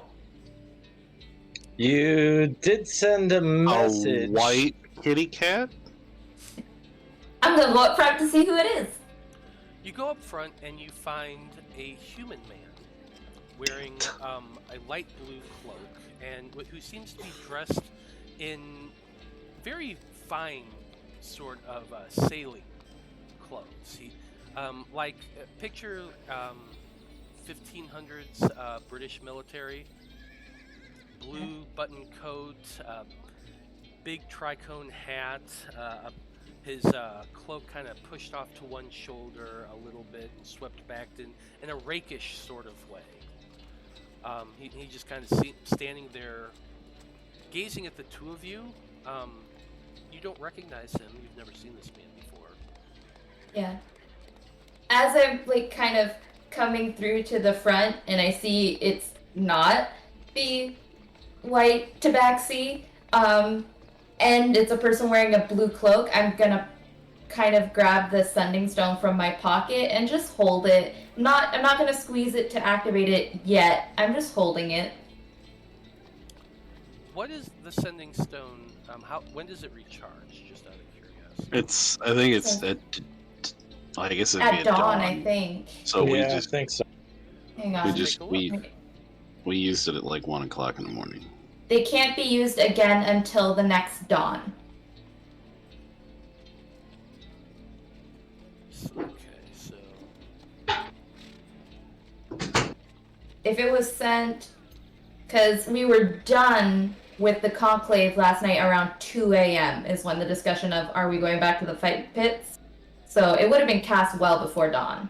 well, it would have been cast, but it would have been cast in the morning time, like around 3 o'clock ish, something like that. No, because we were done with going back to the conclave after the attack at 2 a.m. You said whenever we were all discussing whether to go back to the fight pits, you said it was 2 a.m. Okay, so it was a little Yeah, bit and earlier. we used it when Apollyon was about to fight. Yeah, and you said it had been 3 hours since. So it was just Something. after, probably around 1 o'clock ish. That's a bit of a stretch, because honestly, to me, it kind of implies that there needs to be 24 hours until the next one. It says the next dawn. Yeah, Next dawn. let it go. I think the next dawn would be the dawn coming up. That's the next. Yeah, but I get what he's saying. It's a bit of a... It is I'll- use it I'm any fine. time within that 24 hours. You can use it in the last couple hours. You know Well, what I'm saying? that's what I'm saying. Like, if you used something an hour before dawn, does it magically, at dawn, regain its power? And then I'd say you I have to would go say another yes. 24 hours. Yeah, because I mean, look at the Staff of the Woodlands. It doesn't really matter when I expend charges. But At, does at dawn the next day, I roll to get new charges, right? Like, it doesn't. Yeah, same Don't with need the a full magic missile. 24 hours to regain Yeah, charges. I think it's a bit of a stretch, but it's just barely in the way it's Yay. worded. But We I'll could think allow of it this way: that when dawn happens and the sun rises, that's where it's getting the charge from. it is, yeah, I was kind of thinking along that same line. Still, it is a bit of a stretch because it was so fucking close. But I guess I'll allow it. I mean, how late into the afternoon is this guy showing up? It's not like he's showing up first thing in the morning. No, it's actually you have finished up for the day. This is in the evening. Okay, so well over 12 hours has passed.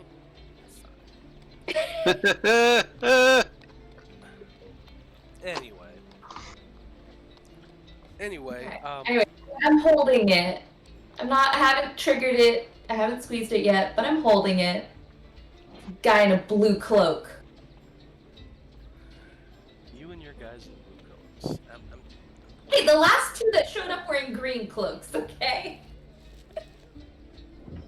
At least, I think. I'm pretty sure you told me that. Yeah. Oh, wait, Tabaxi and his friend whose hood was up. You're yeah. right. They were in green cloaks. I think Vale's the one who saw blue cloaks that night. So anyway, I don't know.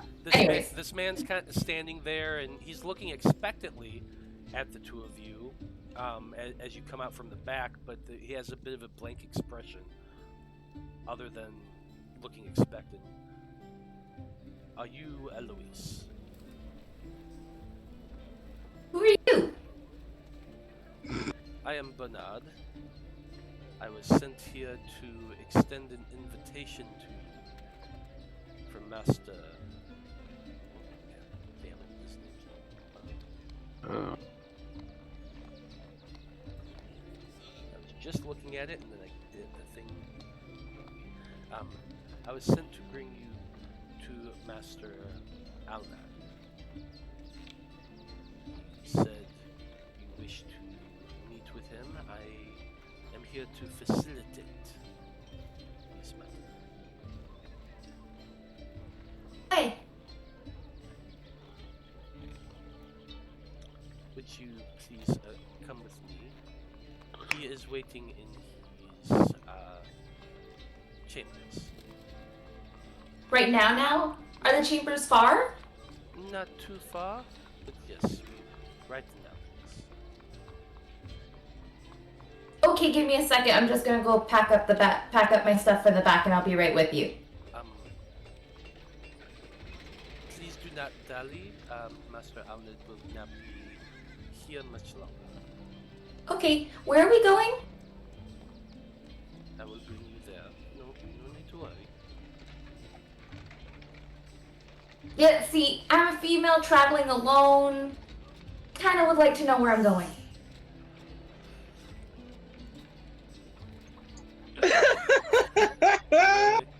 Make a persuasion. Oh shit. This gonna go bad. I can't look. Yeah! 18! Master Alnad is Nice. on, Master Alnad. is on his ship, It's on a ship? and we will be departing shortly. But he has scheduled 30 minutes to meet with you as you requested. Okay, I'm just gonna grab my bag. I'll be right back. Please, with haste. Okay, I run to the back. I pretend to grab stuff and like pretend, and I'm gonna squeeze the stone, and I'm gonna be blood, at the docks on a ship right now. Hurry! That's it. Okay, I I'm run assuming back. this is important. You didn't tell me who you were meeting. I'll be there. I just said Almad. Did you Oh, I not didn't hear that think- yet. Alright, I'm on my way. Alright, and I hurriedly, and I'm slipping my bag over my shoulder, making it look, and I'm gonna go follow the dude in the blue cloak. Okay.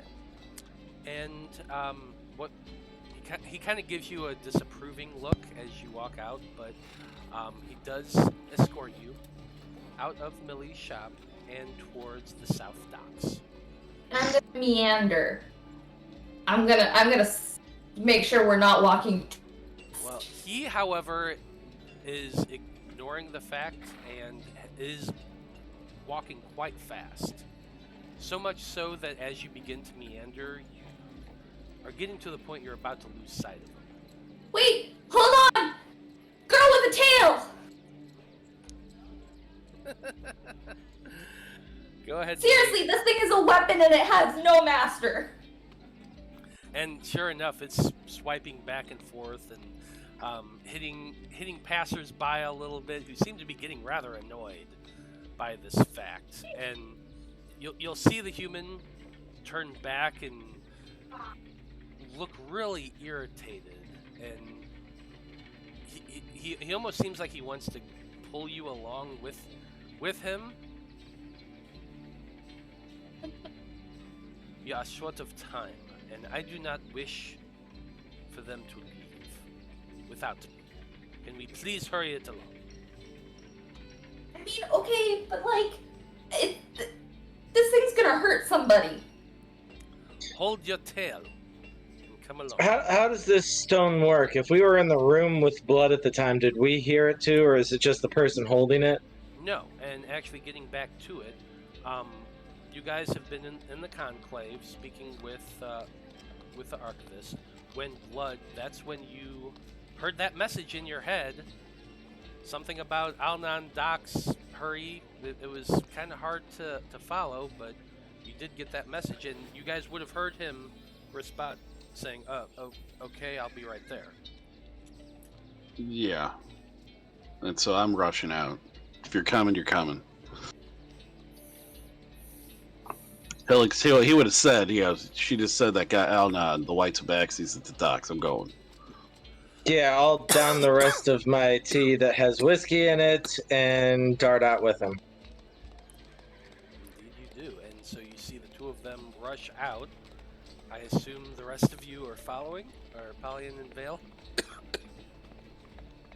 Yeah. Apollyon's still let's do getting it. his tattoo. Yeah. Apollyon Yeah, was in the other room getting his tattoo, so never mind. I forgot about that. No, I won't. Apollyon leaves mid-tattoo. That would be awesome. No, with just a line going in the direction as he's getting up. Actually, yeah, I forgot. You guys, by that point, that's when you guys had all separated to do your research. So No Liam, regrets. Liam, you were downstairs getting trained at the time. I'm not there then, you're right. Yeah, I just remembered that. So Blood and Veil, the two. Yeah, I'd assume at least Veil's with me. Yeah, the two of you are. Yeah. Yep. The nerds of the group. So the two of you are hurrying out of the conclave and heading in the direction of the South Docks. Could I have told somebody in there, be like, hey, have our companions meet us there as soon as possible? And you might want to double some guard, too. I don't see why not. Yeah, so I'll say that to, like, the woman at the front. Be like, hey, I think the people who broke in here last night might be trying to get away from the docks. We're headed down now. You might want to send some guards. You go rushing out of there as the confused woman is writing down hurriedly what you just basically yelled as you passed. But the two of you rush out. It's a bit of a hassle getting out of the conclave at this point because there are so many guards and they are being so strict with the How tall's the gate? About 10 feet tall. I could climb that shit. I don't know if I want to do that with all the guards around, though. I mean, you do get through. I'm not saying you don't. It's a bit of a hassle. Blood's just running around showing his wrist. See? Mm-hmm. But Eloise, you do eventually make it to the South Dock, and the man is practically pulling you along at this point. Like, if he could have just thrown you over his shoulder and fireman carried you, that's what he would have done. How strong is he? I'm a pretty sturdy dragonborn. I'm sure you are, but he's at least he's got you by the arm and kind of like lead dragging you along with him. Like, you know when you see an old couple walking by and the one just really wants to get going, and so they're kind of pulling while their arms are interlocked. That's what's going on right now. But you are brought to a ship that is docked in the South Dock. It is a tall 3-mast, large vessel that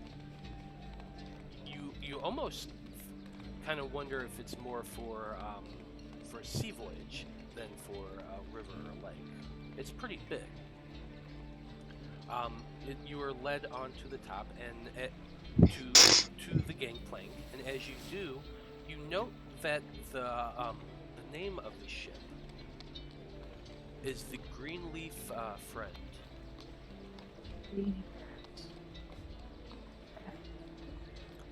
Please, yes. The master is up. He only has a short while to speak, so Let's go then. yes. And he leads you up the gangplank and onto the ship itself, where you see a flurry of activity. There are sailors in all forms, human, halfling, dwarf. You even see an occasional tiefling going by. It's a quite vigorous ship. Everyone seems to be preparing for setting sail. And some are shirtless, some are not, most are barefoot, and you can see the captain and its first mate high above on a third-story level of the ship, kind of yelling down orders and that sort of thing. But you're brought to what you would guess would be the captain's cabin of the ship. The man knocks a couple times. You hear, "Yes, come in," from inside, and you are ushered into a lavish-looking interior. A large bed is in the back of one corner. You see a large window towards the back. This room seems to occupy much of this area that captain had been standing on beforehand. In the middle of the room is a round table that's with a candelabra, a bottle of wine, and 2 glasses sitting on top of it. Your eyes have to adjust a minute for the dim light. There's candles lit, but it's still relatively dark. But out from the back, from behind a small shade, you see a Tabaxi in a brown and green tunic, leather boots, leather gloves, the same white fur and scar on his eye as the man you met previously in Mills. The Tabaxi smiles a little bit as a cat smile and says, "It is interesting to see you again. I was curious at the message you sent to me. The seagull was amusing, to say the least. Definitely not something that I would partake in myself, but hey." So, my dragonborn friend, to what do I owe the request for a drink?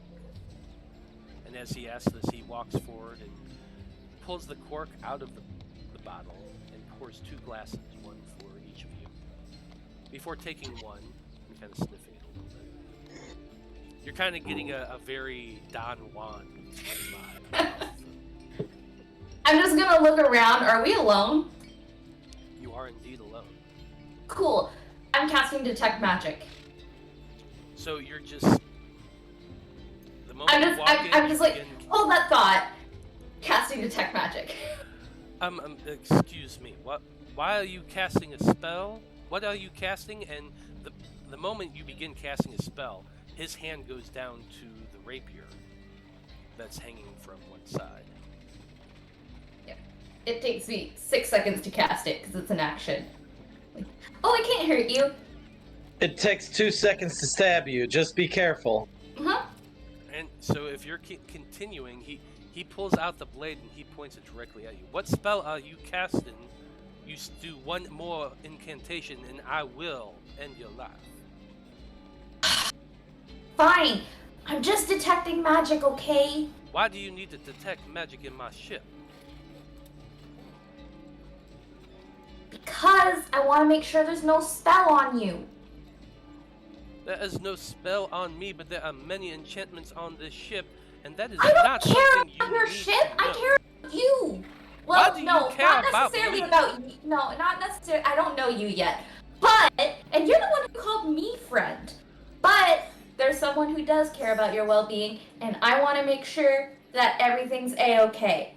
So, I'm sorry, I do not know who you are. I met you the other day, and you sent me a message requesting a drink. Huh? I respond by inviting you in so I may learn what it is you want, and your And now first you're instinct. I will answer that question as soon as I know that you're okay. I am perfectly fine. However, I am very confused and growing more and more annoyed every second. Earn Look, some trust first. Earn some trust first. can detect magic hurt you? It does not Can matter it? if it's going to hurt me. It is none of your business. This is so annoying. I can't give you the information unless you let me do this. What information?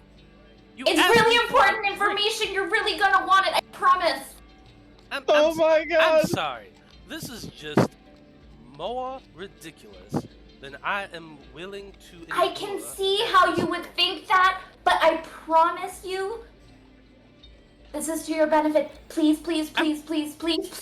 I'm sorry. Please, This please, is please. enough. Literally on my knees. I drove down. Please, please, please, please. Oh my god! So, imagining this scenario. You have a Tabaxi with a weapon in his hand. Uh-huh. You drop to your knees, pleading Uh-huh. with him to cast detect magic. Yep. Yep.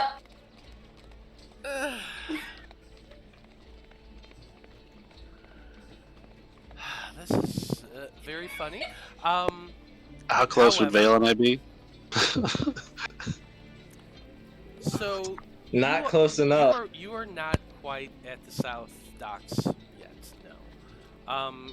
They've been talking for maybe about 5-6 minutes. It took them about 30 minutes to get to where they needed to be. It's going to take you about 2 hours to get to where you need to be. Oh, Jesus. Maybe less than that. Maybe an hour and a half. But still, it was pretty far because you're dead. I mean, just take a look at the map. You can kind of see. There's the conclave right there in the middle. There's the glass docks. Sorry, I said the South Docks. South Docks is where you guys have been. Glass Docks is where they are. That was my mistake. South Docks is where you guys are. Glass Docks is where you guys are currently at. So, they're at the far edge of there, which you guys are. You and Eloise. So, it's going to take a little time still before Blood and Veil get there. But anyway. I know that. It's fine. But anyway, this very, very confused Tabaxi is staring at you as you're on your knees pleading to cast Detect Magic. Not just detect magic, but on him. Well, I mean, detect magic is just, it's on me, so I can detect magic. So it has no effect on him whatsoever. True, but you're starting the conversation saying, I think there's something wrong with you, Mr. Person I saw once in my shop one time. Yeah. I mean, from his perspective, he ran into you. You invited him to a drink the next day. He invited you to come have a drink because he was just kind of curious why this random person would drink with him. And then she starts casting a spell and keeps pleading with him to continue to cast the spell. And now he's going to sail away forever. Please, please, please. Weird. Just But promise you this information. You're gonna want it. Please, please, please, please, please. Make a persuasion check, I guess. Oh my god.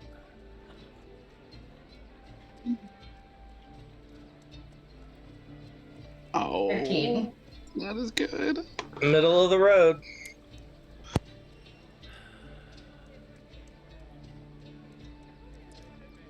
Making big dragon eyes.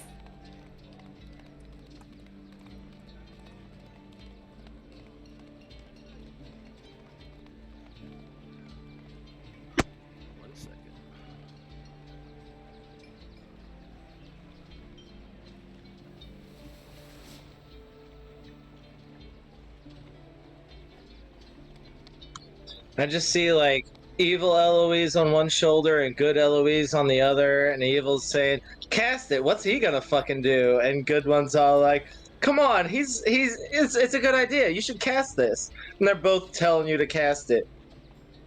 So, just so you know, Eloise, you rolled a 13 on your persuasion, and Alnad rolled a 21 on his insight. So he can see that I mean absolutely no ill will or harm towards him at all. And that I truly believe that he really wants this information, and that the information that I have to share will do him good, just like I've been saying. Wahaha. However, I am an honest girl. you are completely honest, and he can tell that you absolutely believe in what you're saying is true. What he says to you is, listen, miss, I appreciate whatever it is you're trying to do. However, it is time for me to leave. This has been a very interesting. Your brother just really wants to see you! What do you mean? I do not have a brother. Yes, you do!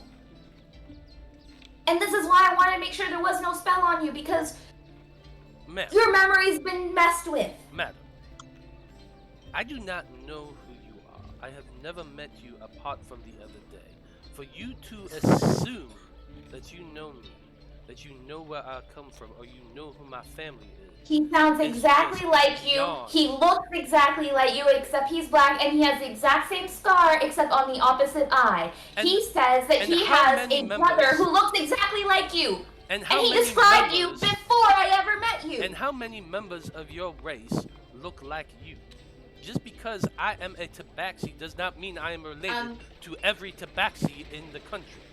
None look like me. I have a tail. Congratulations on your uniqueness.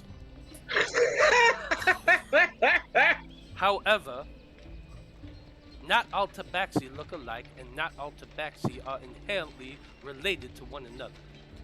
Yes, but he described his brother who looks exactly like you before I ever met you. Okay, this is just beyond. Please leave. It is time for you to go. I entertained this nonsense for long enough. He's on his way here.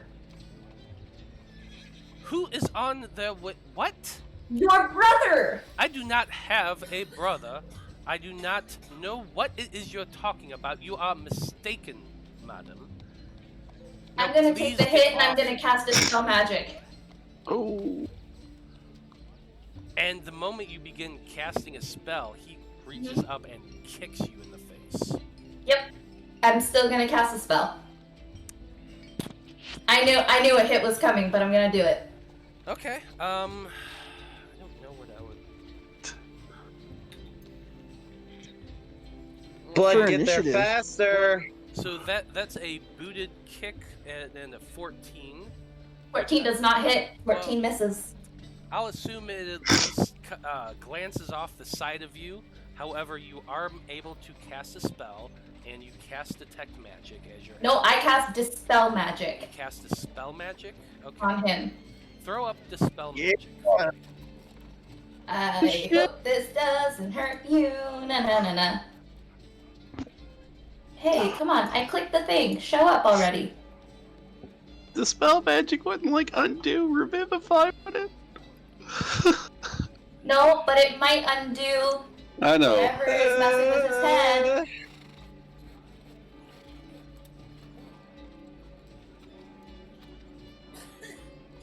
So here's my question, because here's the thing that I've always wondered about dispel magic.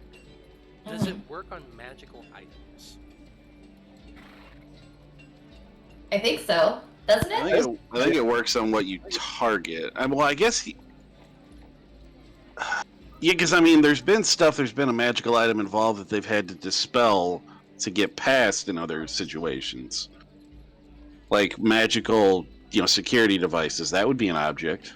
It says An item. creature, object, or magical effect. So here's what Yeah, I'm reading. I wouldn't Just, say magical item. Yeah, here's what I'm reading. The spell magic has a particular purpose: to break others' spells. It has no effect on a vampire's charm ability or any other magical effect that isn't a spell. It also does nothing to the properties of a magic item. It can, however, end the spell cast from a magic item or from another source. Okay, and you are casting this at a 3rd level? Yeah.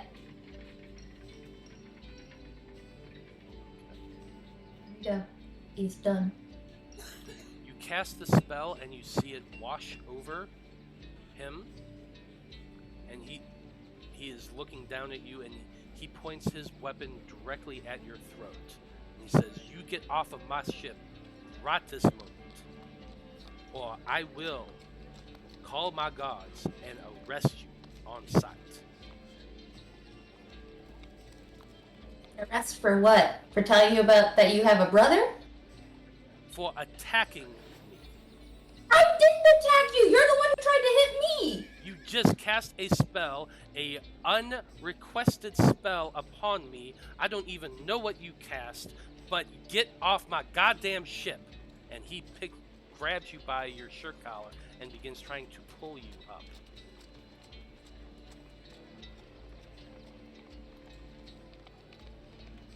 So he is making a grapple check. Alright. What is that? So from what you could tell from just the spell itself, it did wash over him, but there does not seem to be any effect. Dang it. Alright, so what is a grapple check? How did you do that? Contested athletics. Yep. Okay. He's got a +4 strength. Alright. Okay, As so I'm gonna kind of like grab hold of the arms that's holding me and look him directly in the eyes, and I'm gonna go, "Did you really not get your memories back? Come on, Two Rivers, think real hard." my name is Alnad, and I want you off my Do you ship. know what that means? He's pulling you up Yeah, at this point, and it's- opens the door, that's and he's happening. calling out, "Get this woman off my ship immediately!" You know that Alnad means nothing, right? At this point, he's kind of ignoring you. You've provoked him beyond the fact. Worn out, you're welcome, yeah. You've aggravated him much beyond his breaking point. Several guards several sailors come running up and just tackle you and grab you arms and feet, and are just pulling you off the ship at this point. And he is yelling out, "Pull anchor immediately! We are out of this crazy, ignorant town." I'm not fighting them, but I am trying to peek and take a peek at the name of the ship. And it's like, really? You can put me down. I can walk clumsily, but I can walk. You know, I got 2 feet. Oh no! Hurt feet. They have taken you over to the edge and are now throwing you off the side of the ship. Okay. I'm sorry. I didn't know.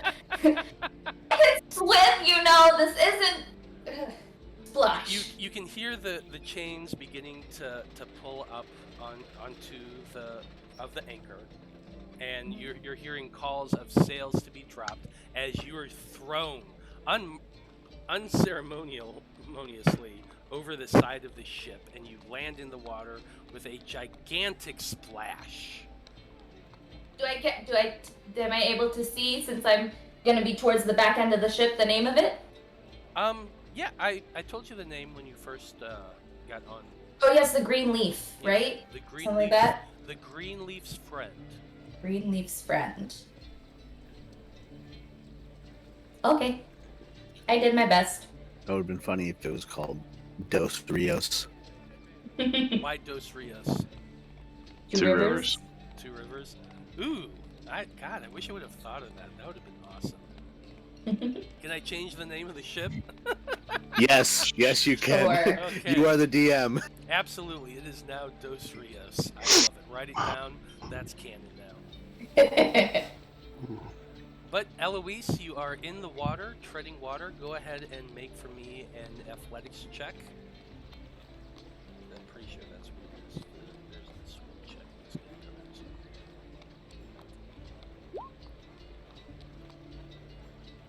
get it. You're treading water as best you can, but as the ship begins to push away from the harbor, you're caught a little bit in the wake of it and begin to start being pulled under the water.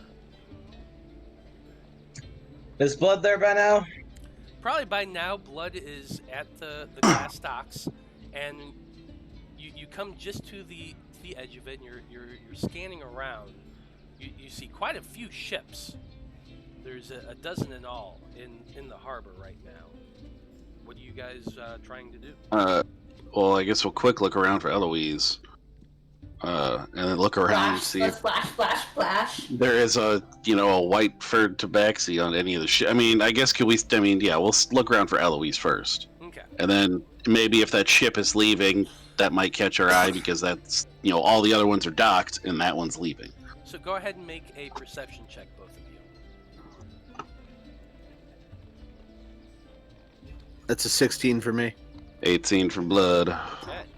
So, with both of your high perception, even at a distance, you're able to see a ship that is beginning to head out of harbor. You hurry kind of in that general direction, and as you do, it takes you probably about 10 minutes or so to run down from one end to the other. But when you do as you're getting close with your high perceptions, you are able to hear a splashing sound coming from the water about 50 feet or so off of the pier.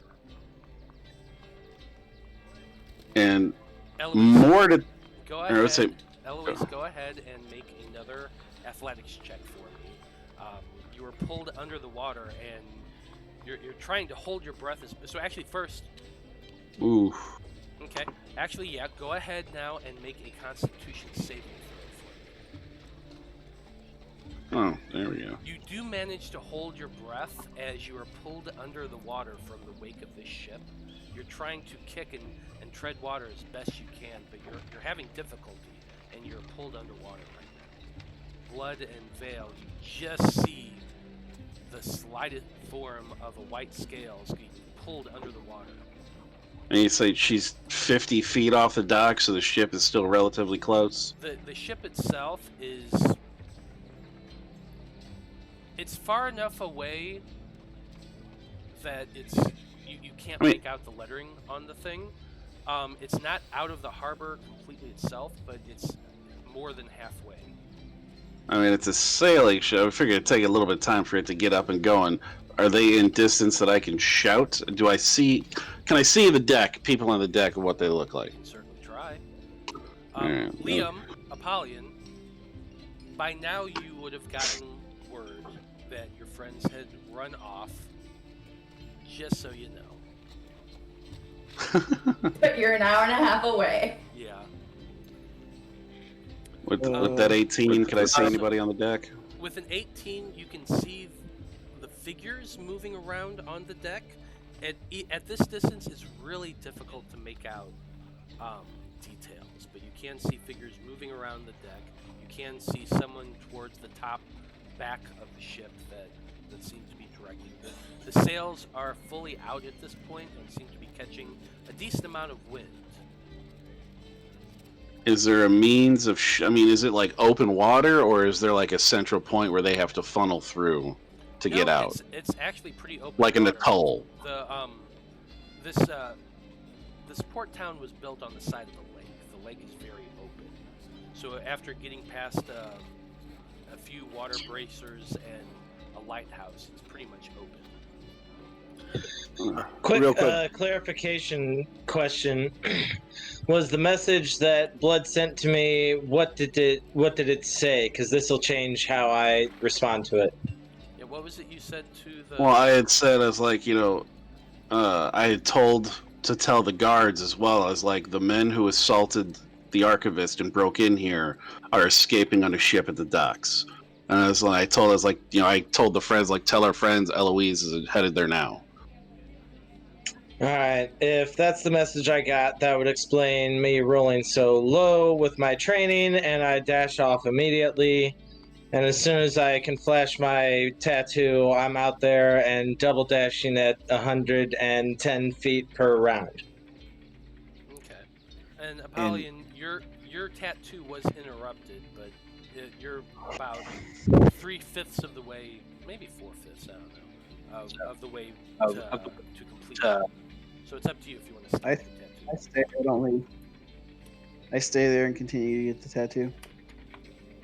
Damn, that's cold. All right. While Blood is looking at the ship and trying to determine that, I'm going to be looking for a dinghy or a rowboat to get into to go save Eloise from drowning.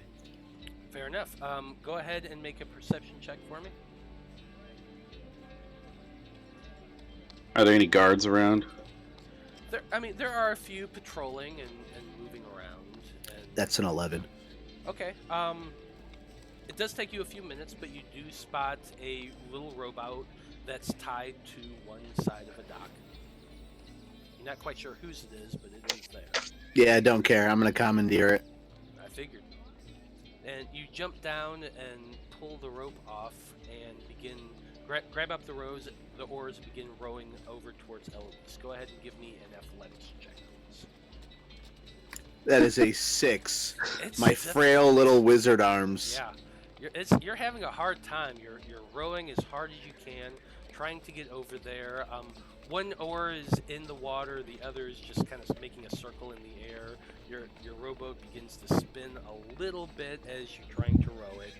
It's difficult, but you're starting to make a little bit of progress. All right. Eloise, go ahead and give me another athletics check. Oh, please, come on. Higher than 10 this time. Whew. Finally, the wake is beginning to die down, and with your powerful dragonborn lungs, you're able to continue to hold your breath, and you finally push past and break surface. And Veil, you're able to see her break the surface, and she's kind of paddling and flapping her arms, and her tail swishing around, and it's just a big, giant mess of wet splash. The trick is not to panic. Which is probably exactly what you're doing. I make a white whale reference. So just quilt while you're panicking. Gotcha. He blows. Blood, what are you doing? You said there were some guards milling around or patrolling. Yeah. Is there one close by I can get his attention?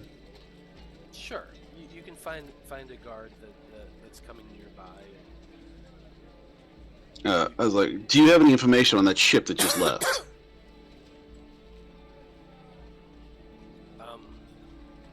Not really. We're not the harbor master. We just Well, we need to get the harbor master because I believe the gentlemen that assaulted the archivist at the Conclave last night are on that ship.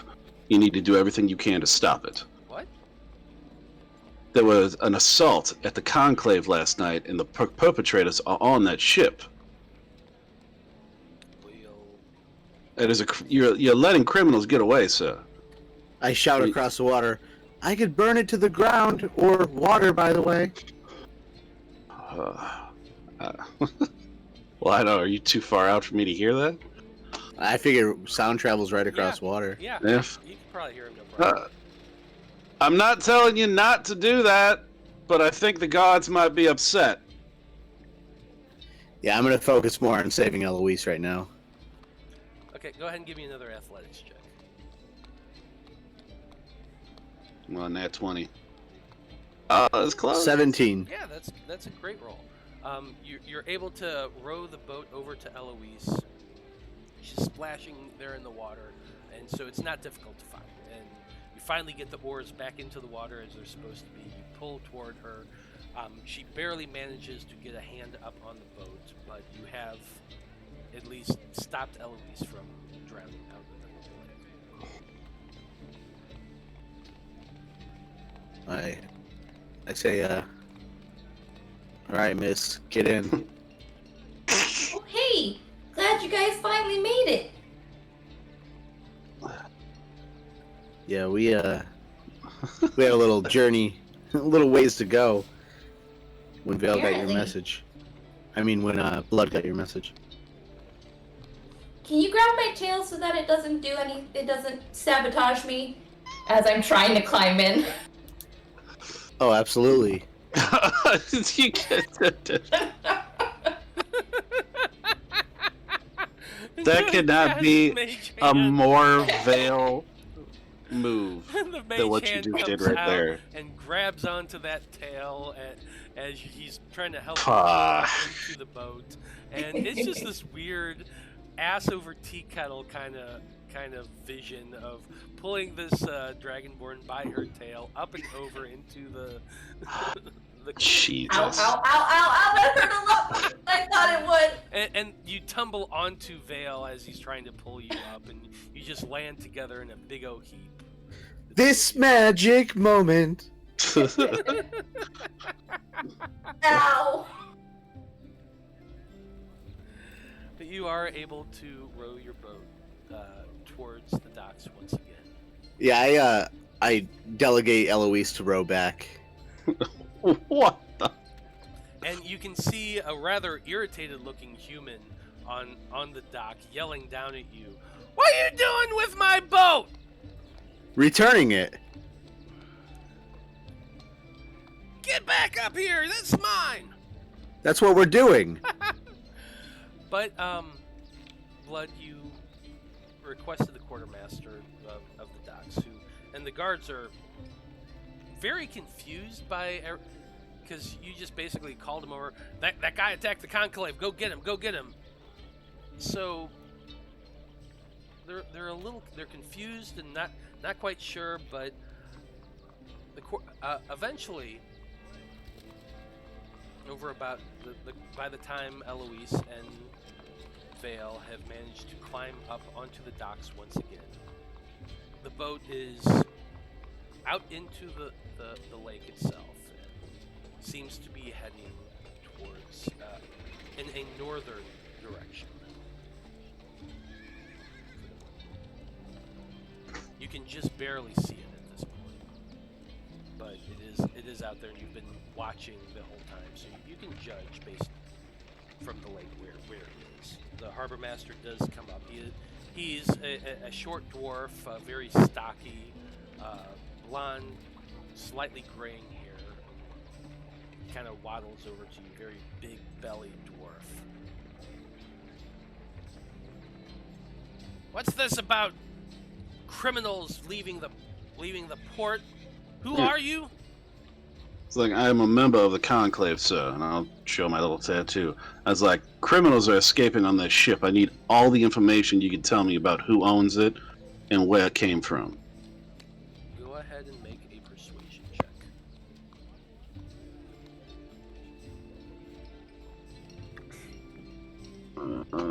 It's not very good. It's a 9. Look, the Conclave is one thing, but the Conclave doesn't own these docks.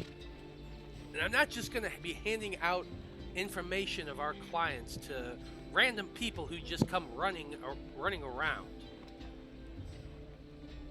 That ship over there, I will tell you, was scheduled to leave the docks this afternoon. It looks like that's exactly what they're doing. Are you sure you didn't get the wrong boat? No, sir.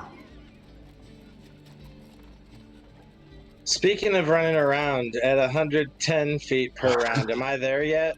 Sure, absolutely. It's like the two men that broke in and assaulted the master archivist on that ship. What proof do you have of this? And why are you bringing it to me and not the Because you are authorities? the one that here and you know the fucking information. I'm not back at the goddamn conclave, am I? We had to rush here because that woman that's being pulled out, you see that Dragonborn? She was called here with a meeting with them, and she sent us the information. I'm sorry, and who are you, and what do you have to add to all of this? I was like, I'm a member of the conclave. He was talking to Eloise. Oh. Yeah. I She's mean, also a if I member have of my the conclave. onto the dock? Yeah, you've made it onto the docks by this point, and you're standing there soaking wet, while Veil is being berated by by a man. But yeah, She was also assaulted. but yeah, Veil's I'll getting step in between them and say, Madam Brightcrystal is beyond questioning at this moment. She needs to recover. I'll ask you to keep your distance, sir.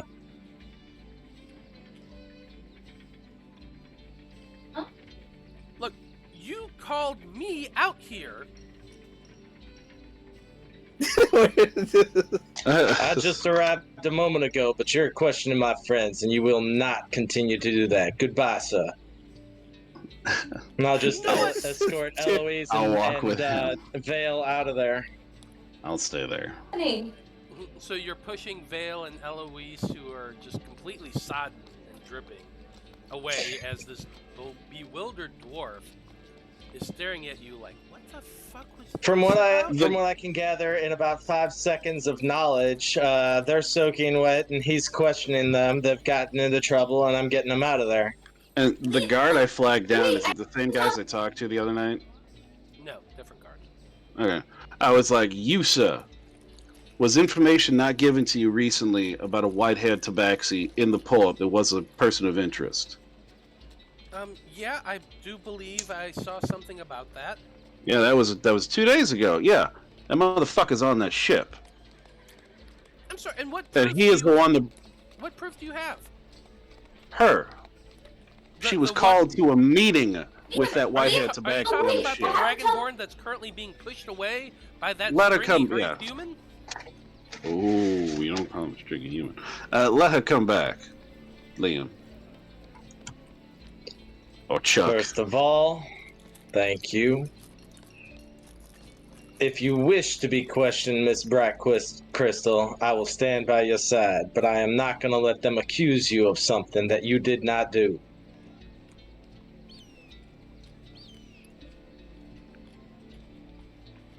Have you stopped dragging me? Yeah, I've stopped dragging you. I'm Okay, waiting I run for over to your blood. cue. Blood, he was totally there. He was there. I got your message, I know. I'm trying to tell these gentlemen that you just saw him on that ship. Yeah, and guess what? The boat called... I can't remember what you said, but Dios The Greenleaf's friend. I thought we changed it to That's the right. Oh, Dios- yeah, Dos Rios. Dos Rios. It's Dos Rios! You know what that means? I guess, are we saying that would be in Tabaxi or Elvish? You say, like, I'd be like, yeah, I know what that means. It means two rivers. But he said he doesn't have a brother. He could not remember you. I even tried to cast dispel magic on him, and then he tried to kick me in the face, but he totally missed. He's not as good as you. Anyways, but Well, he could have been lying. memories. He could have lied to you and told you he didn't know what you were talking about. Oh. Did he seem? I mean, was he just angry with you when you were saying this, or? Yeah, he was really angry that I wanted to see if a spell was cast on him to get rid of his memories, and he wouldn't let me cast it. And then he kept getting angry because I told him that his brother was interested in seeing him. He's like, I don't have a brother. And I'm like, but you do. He told me about you before I ever met you, and I forgot. And then he reminded me, and I was like, oh yeah, and that's why I sent you the message. But he was really, really angry. So then I decided to cast dispel magic on him to see if his memories would come back. But then he tried to kick me in the face, and he missed. And I cast the spell, but nothing seemed to happen. He still didn't have his memories, and he still didn't remember you. And then he got. Stop it! I can't get through this if you keep laughing. And then he got a bunch of his deckhands and guards to throw me off the ship into the water, even though I can swim. So he assaulted a conclave member. Alyssa, you're my favorite person right now. The fact that Joe keeps I'm making crying. me laugh, and I can't get through it. I'm crying at this point. Oh. Eloise has charisma, okay? She's. I just want to throw in there that when I was leaving the dinghy or the rowboat, I'm gonna toss the guy who owns it a silver. So I'll subtract that from my sheet. You Okay. bastard. And he does catch it, and I mean, a silver is quite a bit of money for Yeah. for a poor old fisherman like him, and he takes it. And, oh well, if you want to borrow my boat, come by any time. Oh, well, I'll might take it look from at that. I'll look at the dwarf that was trying to question her and switch to dwarvish and say, although she may be a bit eccentric at times, she's a wealthy landowner and well above your station to be questioning. So I'd move on if I were you. And he replies in Dwarvish, "Who the fuck are you, and who the hell do you think you are telling me anything? This is my dock, laddie." It may be your dock, but this is my territory, anywhere 10 feet within this lady. You stay the fuck away, or you'll answer to me. Look, and he, still in Dwarvish, "You idiots requested me to come here, not reverse. I was having a very lovely mead, and instead I'm out here dealing with you assholes instead. Get the fuck out of here if you don't want me to know whatever it is you idiots want me to know. I'm done with this shit." As I I've- said, it's above your told him. station. Keep your distance. Blood has told him multiple times what he wants to know. Get the fuck out of here. And then he says, Yeah, we're not getting anything out of this guy. Seriously, this- the city this guard dwarf- are really incompetent. Just the saying. dwarf looks up to the guards and say, "Deal with these idiots. I want them off my dock by the end of the hour." And he just goes stomping off away. What are they gonna do? Blink at us because they don't seem to be do their jobs. Gentlemen, Madam I have- Brightcrystal, I do suggest we keep our distance. We don't need none of this nonsense. gentlemen, I have no quarrels with you. But I did warn you that there was a dangerous individual in the port, and that individual is now escaping on that ship, and I have quite likely to believe that he is the one that not only broke in, and also broke into an apothecary shop in town as well. Multiple crimes were committed by members of that ship. I'm once now again they're trying leaving. to escort Eloise and Veil out of there. Blood can take care of himself. Yeah, I'm heading back. I got a fight tonight. Okay, so Liam is pushing Vale and Eloise away. Blood, you're sitting there pleading your case, and the guard says, I think you need to come and speak to the watch captain." I will do just that. And so, Blood is led away by one of the city watch. Liam pushes Eloise and Vale away from the docks, heading back towards... Guides doesn't push, just guides.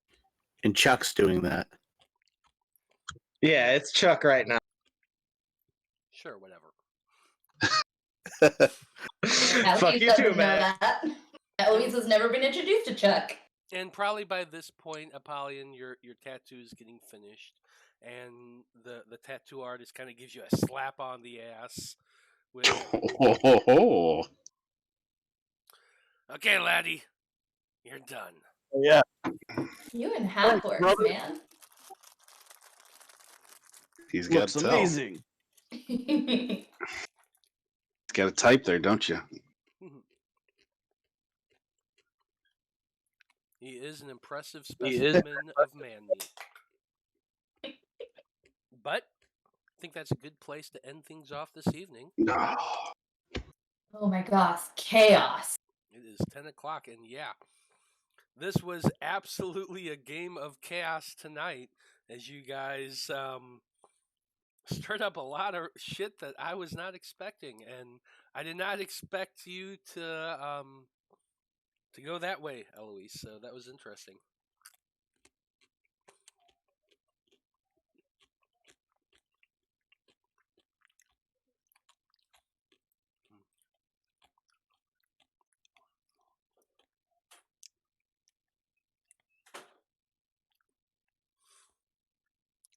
Yeah, that could have gone a very different way, but it went the way it went. And yeah, I loved it too. It was a lot of fun. So, from everybody here at Random Rhapsody, thank you for watching tonight. We appreciate you joining in. As I said before, feel free to follow us and subscribe on Facebook. So, for everybody, I am Matthew R. Dawson. Have a good evening. Thank you for watching. We very much appreciate it. And we'll see you next Monday. Have a good night.